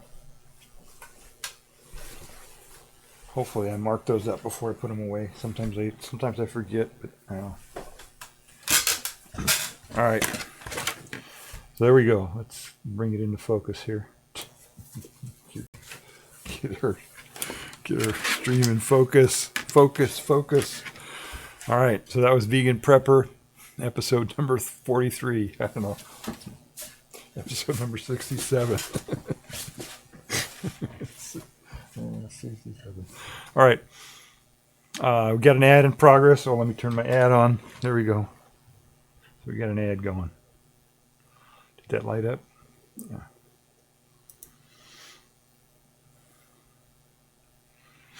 Ads in progress. Okay. So we're doing ads here. I almost missed this ad break. So we did Vegan Prepper. That was Vegan Prepper. So you got to be prepared. Yeah, always be prepared. Let me do something else to entertain people here. Let's see. It's a revolution, I suppose. Hey, what was that? All right, ad is over, and we're back. So that was Vegan Prepper. Another thing you got to do to be prepared, and you got to do right now. You should be doing this right now because we're still in the middle of the pandemic. I have no idea how many people were dying. Last time I checked, it was 100 a day or 100 a week or something. More than 100 a week just in the U.S. So people are still dying, and there are 10 to 20 more times that get sick. And even if you catch it, if you're young, you think you're not going to die from it. Maybe you won't die if you're young, but it can do bad stuff to you. And I know people like Twitch streamers who are singers on Twitch who can't sing anymore. They can't even sing on Twitch anymore because they got COVID and it messed up their vocal cords, so they can't sing anymore. So it's bad, and it also messes up, all your major organs, and it's really bad. You don't want to get COVID, Don't think, I'm young, I can survive it. No, you might survive it, but it can do bad things to you, And so the most effective way to prevent infection spread of COVID or flu or any is to wear an N95 mask whenever you're in public. And people are still doing this, right? The smart people still do this. They still wear their mask. It's got it has to say on it. It has to say N95. Has to say NIOSH. Let me zoom in on this one here. Hang on just a second. We'll get this. Let me show you how it gets. So it's got a say on it. That's the Milwaukee is just the brand name of it. It has to have NIOSH on there in capital letters, NIOSH. It has to say that. That's a trademark. I don't understand how the government got a trademark, but they did. And it has to have a little registration number there that starts with TC- something, whatever. And each mask has their own, manufacturer and product has their own approval number there, and has to say N95, like that, N95. And there's every once in a while somebody evil person will try to sell masks that aren't N95 and say that they're 95. But one way that you can tell is that it has straps that go all the way around your head when you put it on. When you put it on, see, it's got straps on top and on bottom. It's not the little ear loops. It's got straps that go all the way around your head. If it doesn't have straps that go all the way around your head, then it's not an N95 mask. And it might not protect you as well. Some of the foreign or non-U.S. Governments will approve them with just a ear loop, but don't buy those. Get the ones that are actual N95 masks. And you gotta, when you put it on, you make sure that it makes a seal all the way around. You know, put it on like this, and it has to make a seal all the way around. And this particular one has a what they call an exhalation valve. It just means that when you're breathing, when you breathe out, some of the air goes out through this little valve here, rather than all of it having to go through the mask, and it just makes it a little bit more comfortable. But you don't need that. It's, you know, if you're in a situation where you're wearing a mask because you're infected, then get one without the exhalation valve. If you wear the mask every single time you go into public, all the time, then you're not going to get COVID. So you don't have to worry about infecting other people, right? Because you're never going to get infected. So that's, you know. But if for some reason you screwed up, you forgot your mask, you got infected, you don't want to infect your family or other people or whatever, then get an N95 mask that doesn't have this valve on it, this exhalation valve, so that when you breathe out, your breath goes through the mask too. You know what I mean? That way you're not going to be spreading as many viruses all over the place for other people. And hopefully every you know, others should be wearing their mask too. A lot of people don't wear their masks, but that's pretty dumb. It's like going without a seatbelt. You know, it's about the same amount of risk. It's actually more. It's more risky to go without an N95 mask than it is to go without a seatbelt. At least based on the last numbers I had. Of course, the U.S. government is non-functional right now, so they don't have any numbers. They're not putting them out in a way that you can figure out what's going on. So I'm assuming that it's bad, and when you get into like this winter season, it gets worse. So I'm assuming, you know, it's pretty bad right now. So make sure you wear your N95 mask.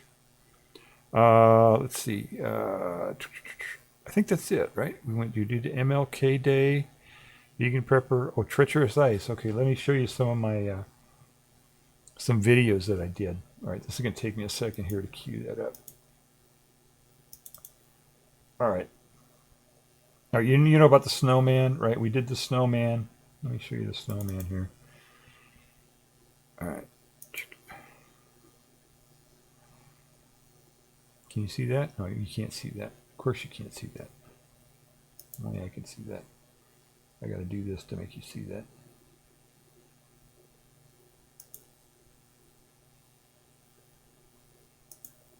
Okay, I got to try harder. Sorry. I got to do some Twitch stuff here. Get this working. There we go. All right. So there's the snowman.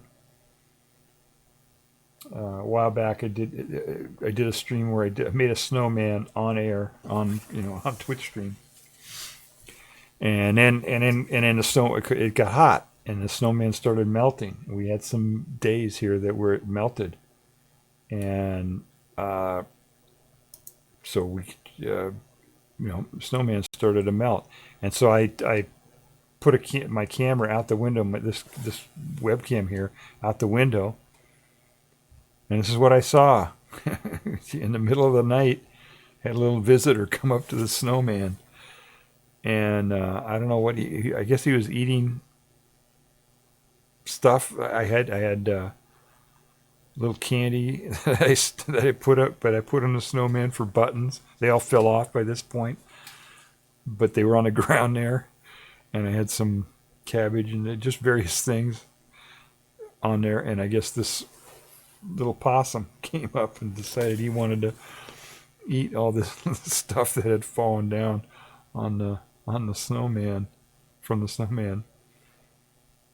So he smells all the stuff. I guess he doesn't want the cabbage. There's the cabbage. He smells that, but is he going to eat it? Yeah, he's going to try to eat the cabbage. Look at that. Oh, no. The cabbage kind of sunk in. It absorbed the light, the heat more.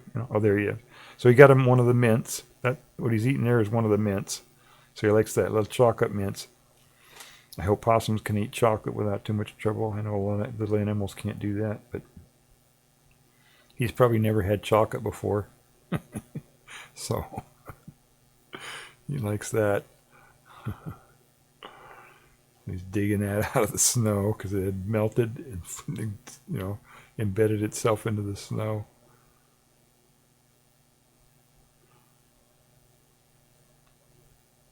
Oh, now he's got melted chocolate on his paws. He's got to lick his paws. Right, melts in your hands, not in your mouth. Right, so.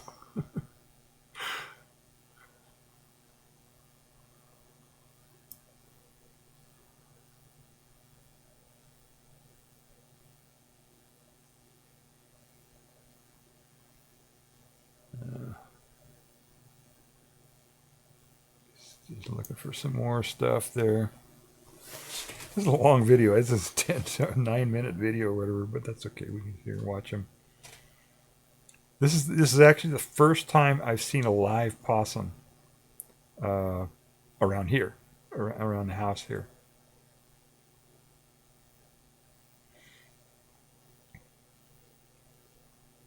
I almost ran over a possum accidentally on a highway once. That was really scary. It was a little possum with his whole family. You know, the possum came out, or she, I guess, came out and had her little babies following her. And they just walked right out in the middle of the road. And I'm going really fast in my truck down the road and had to swerve and almost crashed. It was pretty dramatic. But I missed them, so that's good. They were happy about that. That was about a decade ago that happened. So is that it? Are we done with the possum? No, is possum coming back? Let me see here. I'm going to fast forward here because we don't want to wait for possum, right? Let's see here. Oh, there he is. He came back. And all right.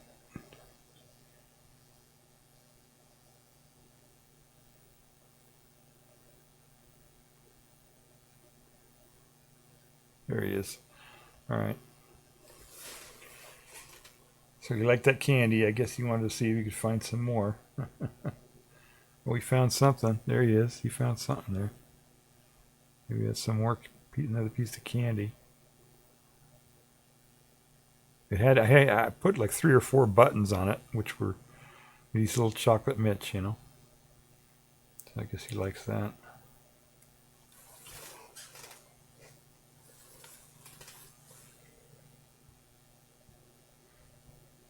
Is that it? Is he coming back for more? Let's see. I'm going to fast forward again.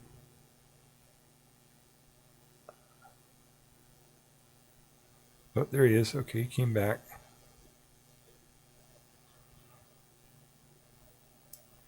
Looking for some more candy or whatever he can find there.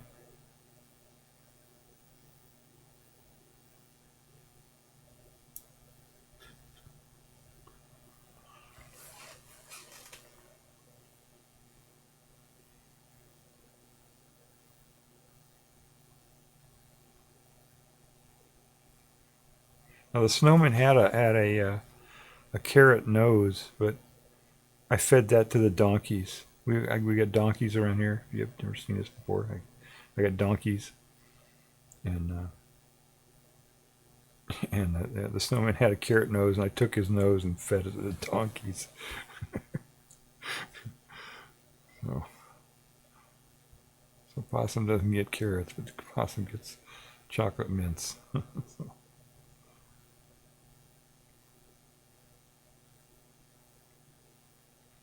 All right, I think that's it. That got to be it, right? Is that it? Oh, he's coming back. He's coming back again.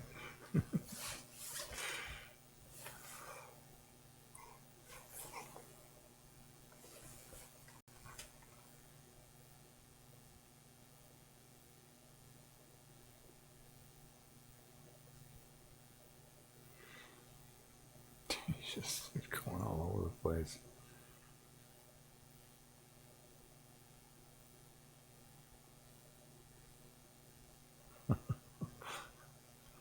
Oh, I was gonna go and see what maybe there's some of the buttons are still on Snowman. Maybe we'll check that. I don't know. Yeah. He looks like he's kind of what do you call it? When their hair gets matted up, you know. I don't know what that. So he's got a problem there. I don't know, something going on. All right, I guess that's it. so that was my snowman cam. And of course you can look on the thing. I got, the snowman actually fell, right?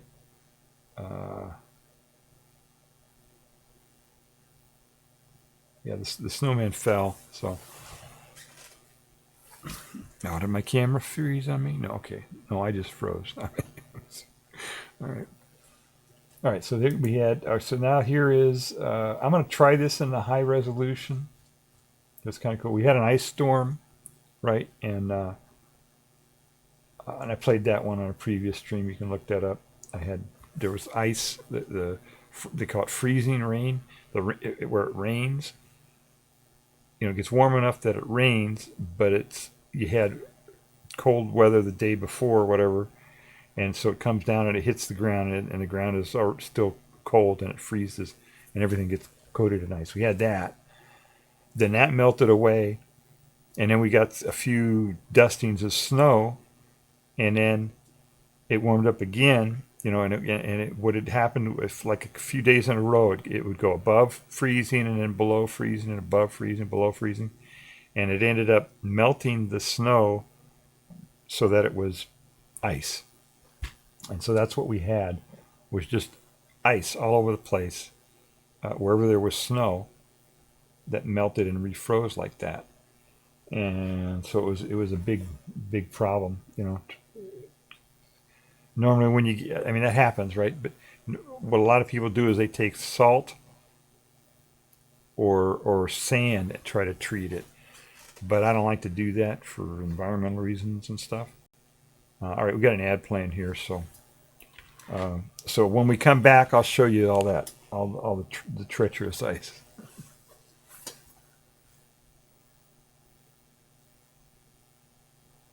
All right, so we're playing ads now. That'll give me an opportunity to try to get this thing set up here.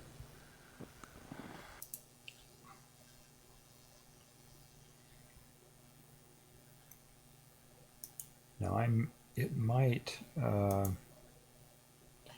don't know. Yeah, we're playing ads right now for those of you who are watching on the video. But we're on the live stream here. We're playing an ad.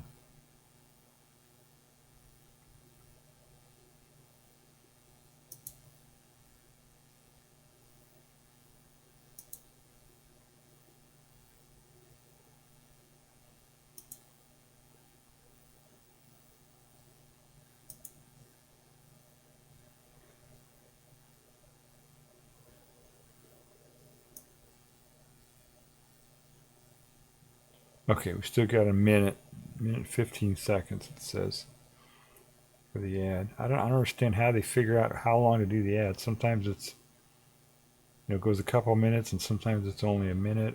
So I don't understand how they figure that out. But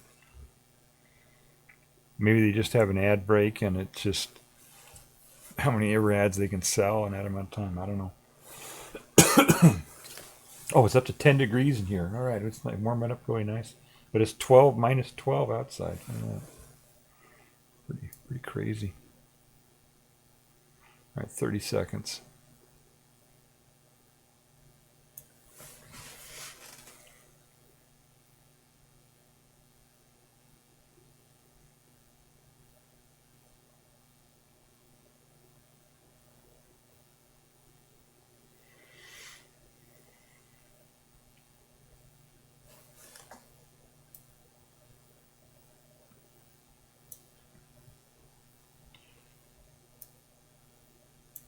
A few more seconds here and we should be back.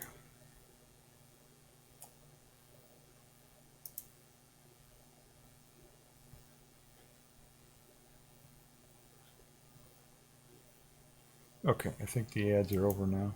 I think. Let me shut that off. That shut off. There we go. All right, so we got. Let me turn my camera back on here so I can introduce this properly. So what I'm going to show you is. So we had the situation where all the snow fell. and and it got warm, and then it refroze, and it ended up just being ice all over the place. And I had to treat that ice, but then this snow, this powdery snow, very cold powdery snow, came down on top of the ice, so there's ice underneath the snow, which is really dangerous. So let me show you that. I don't know if this is going to play properly, because this is high resolution video on my computer. It doesn't. It's kind of slow, but we're going to give it a try.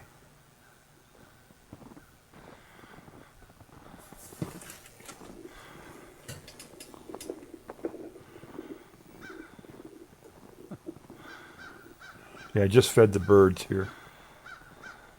Isn't that beautiful? Look at all that snow. I just fed the crows, so they're all excited right now. We had a hawk fly by, so they're excited.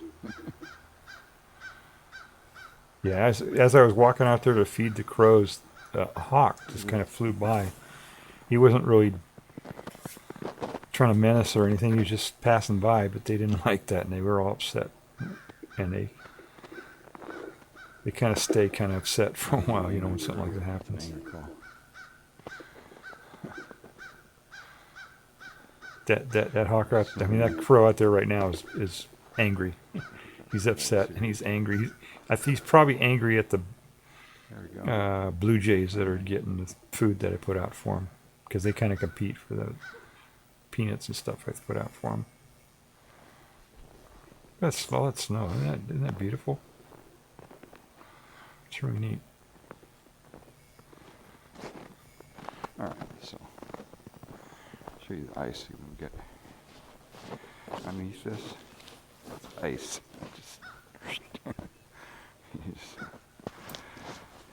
treacherous ice. Fortunately, this snow has been on here long enough that it's not, but it's not slippery. That is. It's ice over there. So the ice is under there. It's frozen, and there was enough snow, and it was good. It wasn't really a problem, but that can really be a problem. Yeah, as I you can see, the ice isn't. It's bumpy here because I took this rake here when it was still before the snow came and everything, when it was ice, but it was warm enough, and I just raked it like this, and then it set, and then that way it. So I use that rake to, instead of throwing out So you can see sand or salt or whatever, I use that rake when the snow gets kind of slushy.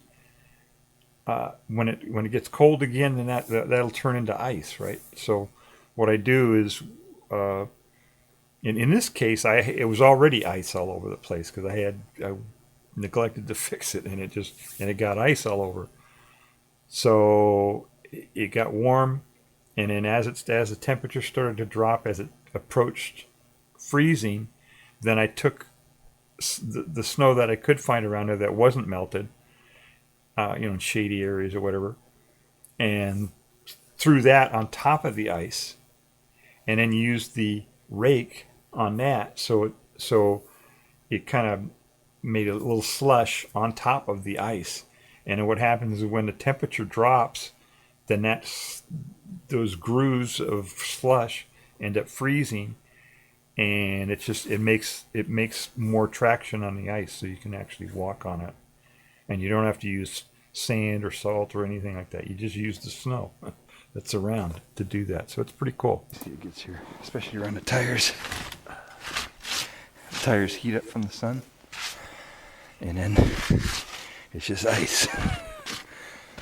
And this tire over here, this tire over here. This one has completely, it gets the morning sun really good. it's completely sunk into the ice. It heated up and sunk into the ice, and then it refroze. So I don't know how I'm gonna get that out. Have to wait for it to warm up or something. So yeah, this ice is really messed up. All right, so that's my video. Okay, so I'll show you how icy it gets. really quick here. This tire. This one has Explain what happened here. This tire. It gets the morning sun really good. What happened was because the tire is black, it absorbs the heat, and then all the snow around here gets too hot and it melts, and then it turns into ice. Really, I'm to an extreme, right? And then so the tire is sitting on top of the ice, and then the ice melts each day, and then it sinks into the ice, and that's what happened here. This tire is actually frozen into the ice here. It's stuck in there, right? and then it got really cold, and it snowed, and so the tire was stuck in the ice. And I figured out how to get it unstuck. I mean, you can just wait for it to warm up and then move the car, right?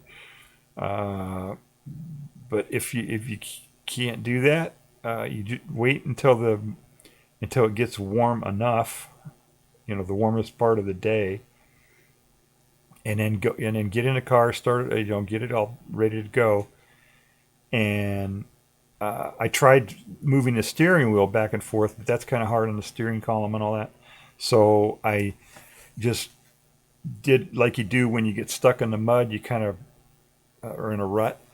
You go forward and backward and kind of rock the car back and forth, and it's still stuck, right? The car wouldn't move, but it could still rock back and forth a little bit. And when it did that, this tire would flex just a little bit. It's stuck there, but it would flex a little bit, and the car would rock back and forth and back and forth and back and forth. And what that does is it heats up the tire by making it flex like that back and forth repeatedly. It heats up the tire, and when it gets hot enough, then it will this ice will melt just a little bit. And then by doing that, by rocking back and forth and then moving the steering wheel back and forth, I was able to get it free. So there's your tip. when you're stuck in the ice, you need to get it undone. That's a way to do it. You get your car going and just rock it back and forth as if you were stuck in a ditch, right? You know how to do that, right? If you're stuck in a ditch or stuck in a rut or something, you know how you rock the car back and forth to get it out. But do that same thing, and it's not going to move as far because the wheel's stuck, but it will move just a little bit, and you just get that motion. Do that for a while, and it flexes the tire, even though the tire is stuck to the ice. It'll flex the tire like that, and you do that back and forth and do it back and forth and back and forth. And eventually, it'll heat up enough to melt the ice that it's stuck to, and then if you also turn the wheel a little bit or rock back and forth, and eventually it'll come loose. And that works better if you do that at a warm time. If it gets to minus 10 or 20 or something, that would be harder to do because it's too cold to even heat up the tire to do that. So the best time to do that is the warmest part of the day. But or you can just, if you're not in a hurry, right, you can just wait for it to melt. You wait for the thing to heat up and the temperature to rise enough for it to melt. Right, that's another way to get out of it. So that's what you do. So I live here long enough that I figured all these things. I used to live in California, right? We didn't have snow at all where I lived. So when I moved to New Hampshire, I had to learn all this stuff about snow. And most people just use sand and salt to treat ice. I guess you could do that, right? If you wanted, you could put salt around the ice on the tire, but you know, environmental issues and stuff with that. So, but for ice, when there's just ice all over the place, and you got to treat that, wait until it's above zero. I mean, yeah, above freezing, so it warms up a little bit, and then before it gets below freezing again, take clumps of snow and scatter it all over the ice wherever you want to treat it, and then use the rake to rake the snow on top of that ice. And then when the temperature drops again, that snow that you've raked on there will freeze, and then the next day you'll be able to go out there and walk right on it without any problem at all. So that's my tip. how to treat treacherous ice. So, all right, what else we get here? I think that was it. I don't have too much more. Let's see. We covered talk about how to avoid war. Oh, the strike tomorrow. Yeah, remind everybody you've got a strike tomorrow. General strike. They're calling it a walkout. Everybody at 2 p.m. Apparently it's 2 p.m. local time. They didn't say what time zone. It's all over the world. Everywhere in the world they're doing this. So wherever you are at 2 p.m., you're supposed to walk out of work. It's probably the best way to do it is just call in sick tomorrow or whatever. Just take a 4-day weekend. We've got Martin Luther King Day today, right? We talked about that earlier. So a lot of people didn't have to work today anyway. So today being the 19th, tomorrow being the 20th. Right, I started the stream. It's tonight, right? It's not tomorrow yet. It's still tonight. So 2 p.m. tomorrow, walk off of work, or just call in tomorrow morning and say you're sick, or call in tomorrow and say fuck you, I don't support this dictator. Whatever you want to do, you know. And so at least they're organizing. I've been telling people to stop working a long time ago. You know, as soon as he's, you know, a long time I've been telling people don't buy anything, don't work, you know. Taxes, for God's sakes, don't send them any money. You know, figure your taxes. There are all kinds of loopholes that you can use. Just, you know, figure them out. If you're using a tax preparer, they're probably not telling you the stuff that you can do. So, you know, don't send them any money. Don't work. Don't buy stuff. Don't travel. Don't do. You know. Don't support this regime. You know, until it's gone. You know. And it's not just the orange guy in the office, right? It's everybody, Congress, everybody, Democrats and Republicans are supporting this guy. So we got to get rid of and Supreme Court, of course. So, and a way to do that, I think, well, you know, once we get him out of the office, then we got to get all the Congress people out, and we got to get the corrupt ones in the Supreme Court out too. So the way to peacefully do that is to, you know, first get Trump out of office and throw him in jail. Then vote all the incumbents out of Congress, and put in people who will impeach the judges of the Supreme Court, the ones who have been taking bribes and are not following the Constitution. It's kind of, you know, you can't, to impeach them just for their opinion, you can't do that. But you can't impeach them for taking bribes, right? You got Sonia Sotomayor has taken millions of dollars in bribes from a publisher. You've got, you know, they're hoping, you know, you've heard about them all, right? They're all, most of them are taking bribes. So they should be able to remove them for that, for sure. And then we'll have a new president. We'll have new Congress and new Supreme Court, and so that's how revolutions work, peaceful revolutions. So, all right, we got an ad coming up, so I gotta play the ad, and then we'll come back and I guess wrap up the stream. All right, so there we go. We've got ads going.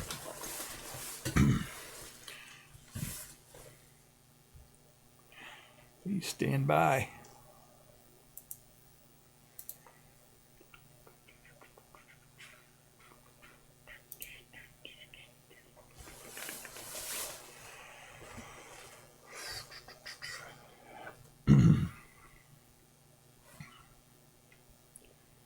I don't know. It says ads starting soon, so maybe they didn't start yet. I don't know. I never know when if they're actually running or not, unless somebody says in chat, "Yeah, ads are running now." Okay, yes, ads are done now, or whatever. But the little system here gives me a little thing that says, that the ads are supposed to be running or not running or whatever. Right now it says ads starting soon, but so I don't know. I'm assuming they're running.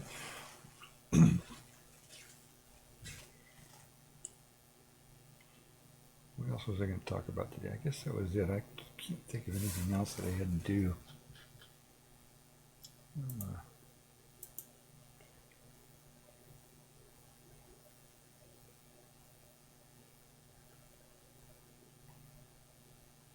Okay, yeah, it says ads are in progress now, so.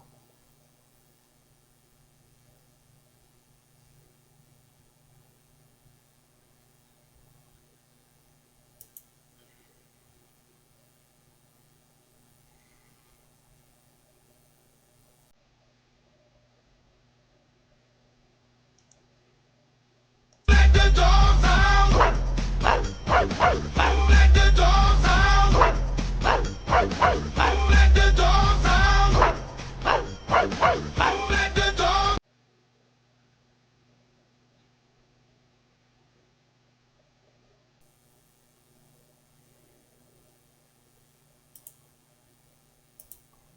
Double Tribble is in rural New Hampshire. He has social dyslexia, and he streams science and technology, film reviews, IRL with the animals, civics, and vegan things.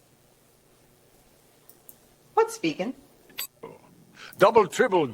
All right. I run my own ad. All right. Oh, we should have done showed you Ricardo Montalban too. All right. Well. All right. I guess the ads are over. My ad's over. So play my own little ad there. I should do the whole thing, that whole promo during the ads. That would be something I can do, huh?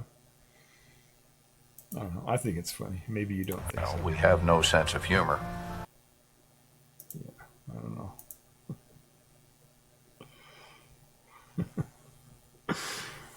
All right. So, all right, we did that. We did all that stuff. I don't think there's anything else that I got to do here. I did the mask. We did vegan prepper episode. Talked about treacherous ice. Remind everybody about the strike tomorrow. Don't go to work tomorrow. Or if you do, just walk off at 2 p.m. I don't know when you're supposed to walk back in. Maybe it's an all-day thing. Maybe just 2 p.m. you walk off and that's it. I don't know what the deal was there. That sounds like a good idea, right? 2 p.m. But time to go home. 2 p.m. I don't know. But yeah, you just generally don't when you get. Just rule of thumb, if you have a dictator in your country, don't work. Don't work, don't buy shit. Don't travel. Okay? Don't do anything. Don't support them.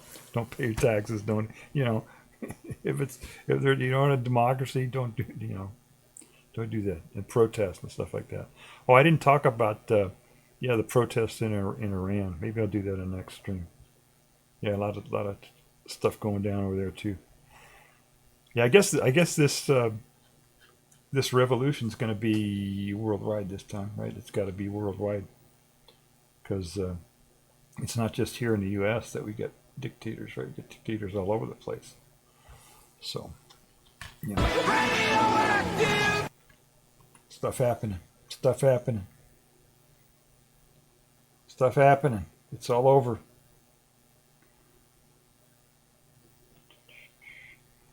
What else we get here?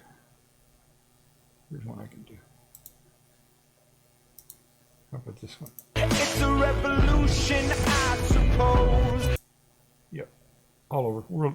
Worldwide revolution. It doesn't make sense to just do a revolution here, and then if in Russia and in Iran and North Korea and all these places they still have a dictator. If we do it all at the same time, then I think it would be more effective. So, all right, I guess that's it. I'm going to wrap it up here. Thank you for joining the stream. Any questions? All right. I've been on here 2 hours. It's pretty late, so I'm gonna wrap it up. God, there's something I'm forgetting, but I don't remember what it is. Oh, I know what I'm forgetting. My core agenda. Hang on just a second. I wrote these down on a piece of paper somewhere. Let me find that, and I'll do my core agenda.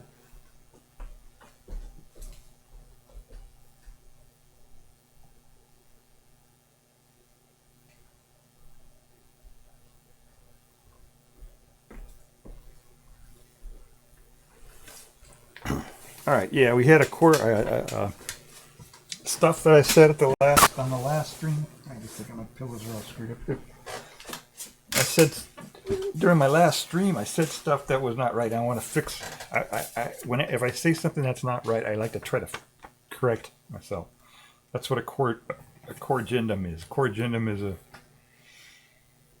something you stick in a printed work to correct something that got printed wrong. But I use the term to correct stuff that I did before. So,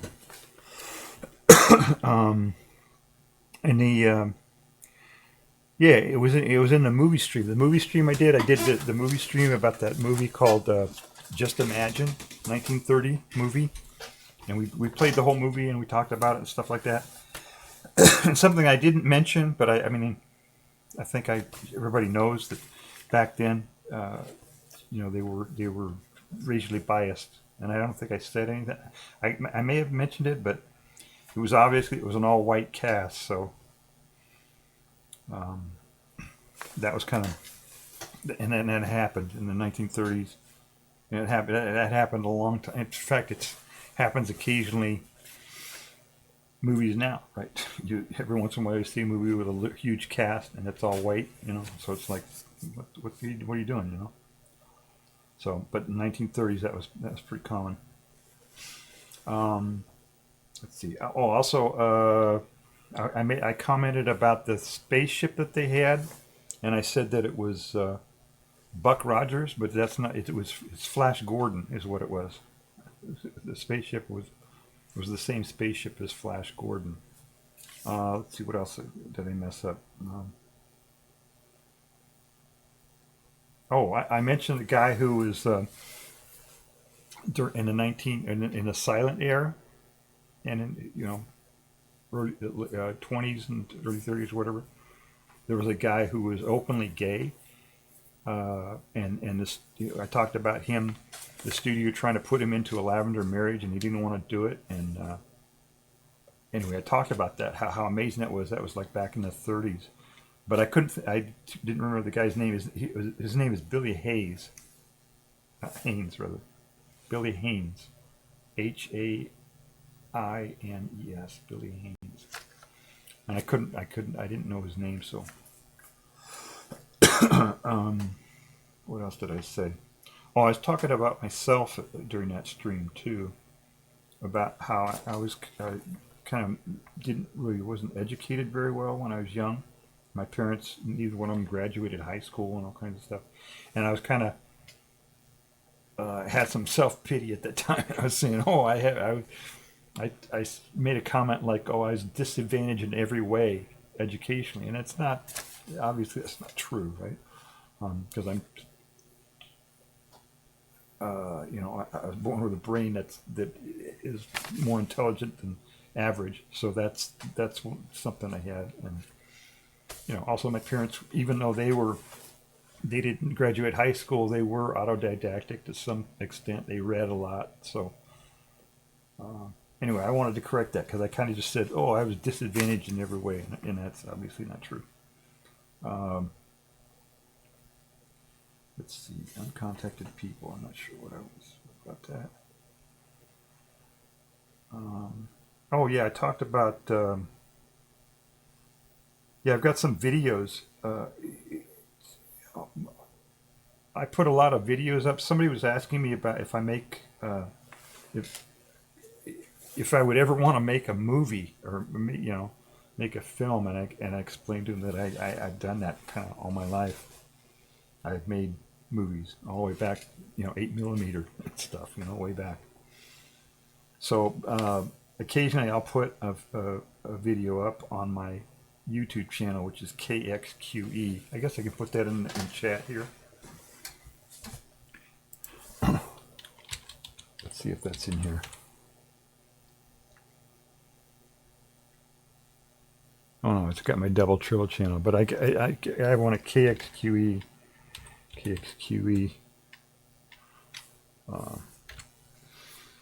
on YouTube. So that's you can find my shorts out there, and I put them out. I put new stuff out there every once in a while. I think I put the snowman videos out there, so a lot of different stuff. And yeah, I don't think I explained pre-code well enough for people. The film was a pre-code.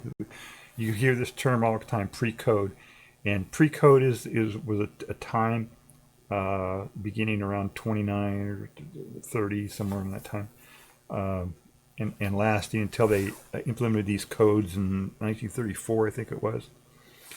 And it's not like it was a law or anything. I never really explained that to people. It's not a law. It's Congress was talking about maybe making some laws, morality laws or something, to restrict what the filmmakers weren't doing.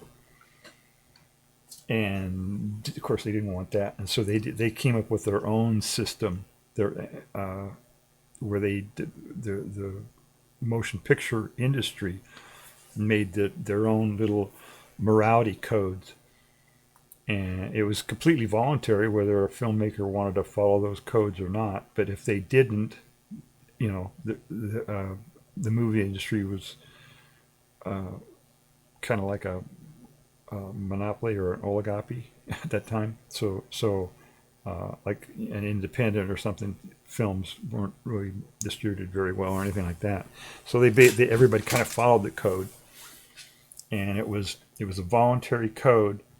But they'd have to submit their film to this panel, and the panel would watch it and say, "Oh, we don't like this, we don't like that, whatever, blah blah blah."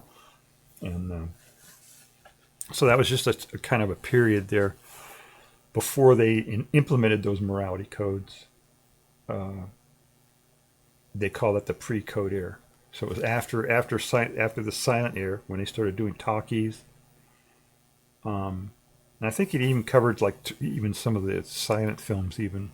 But anyway, late 28, 29 through 34, I think, was this pre-code era. So that's I didn't really explain that. It's not a law. It wasn't a law. It was a voluntary thing that the filmmakers voluntarily followed. And locally there are places, they tried to pass stuff like that. Eventually the Supreme Court said they couldn't do that, but locally, of course, they passed all kinds of ordinances and stuff like that. But there wasn't Congress or whatever. The U.S. government didn't have anything to kind of dictate. It was a voluntary system, that code system. All right, let's see what else we have here. Sun. I don't know what that is. All right. So that was my core agenda. do corrections on my last string. All right, I guess we're done. I think I'm done now. I don't think there's anything else now. I can't think of anything else. Yeah, that's it. All right, thank you for coming. And next stream is going to be, I don't know, maybe I'll do another movie, or I guess I should do some sciencey thing. I don't know. And maybe we'll talk about Iran. I don't know. I would do. I guess we'll just wait for that to play out and then do an analysis. However it comes out, I don't know. Yeah, probably. Maybe I'll do some sciencey thing next time. I haven't done any experiments or anything on stream. Maybe I should do that. Maybe do some experiments with static electricity or something like that. All right. I guess that's it. Thank you for watching. Oh, let's see. How many shout outs? I already did that. Okay. Thank you for coming. And don't know when the next stream will be. Probably a while. I only stream like once every week or 10 days or something. Take care. Bye.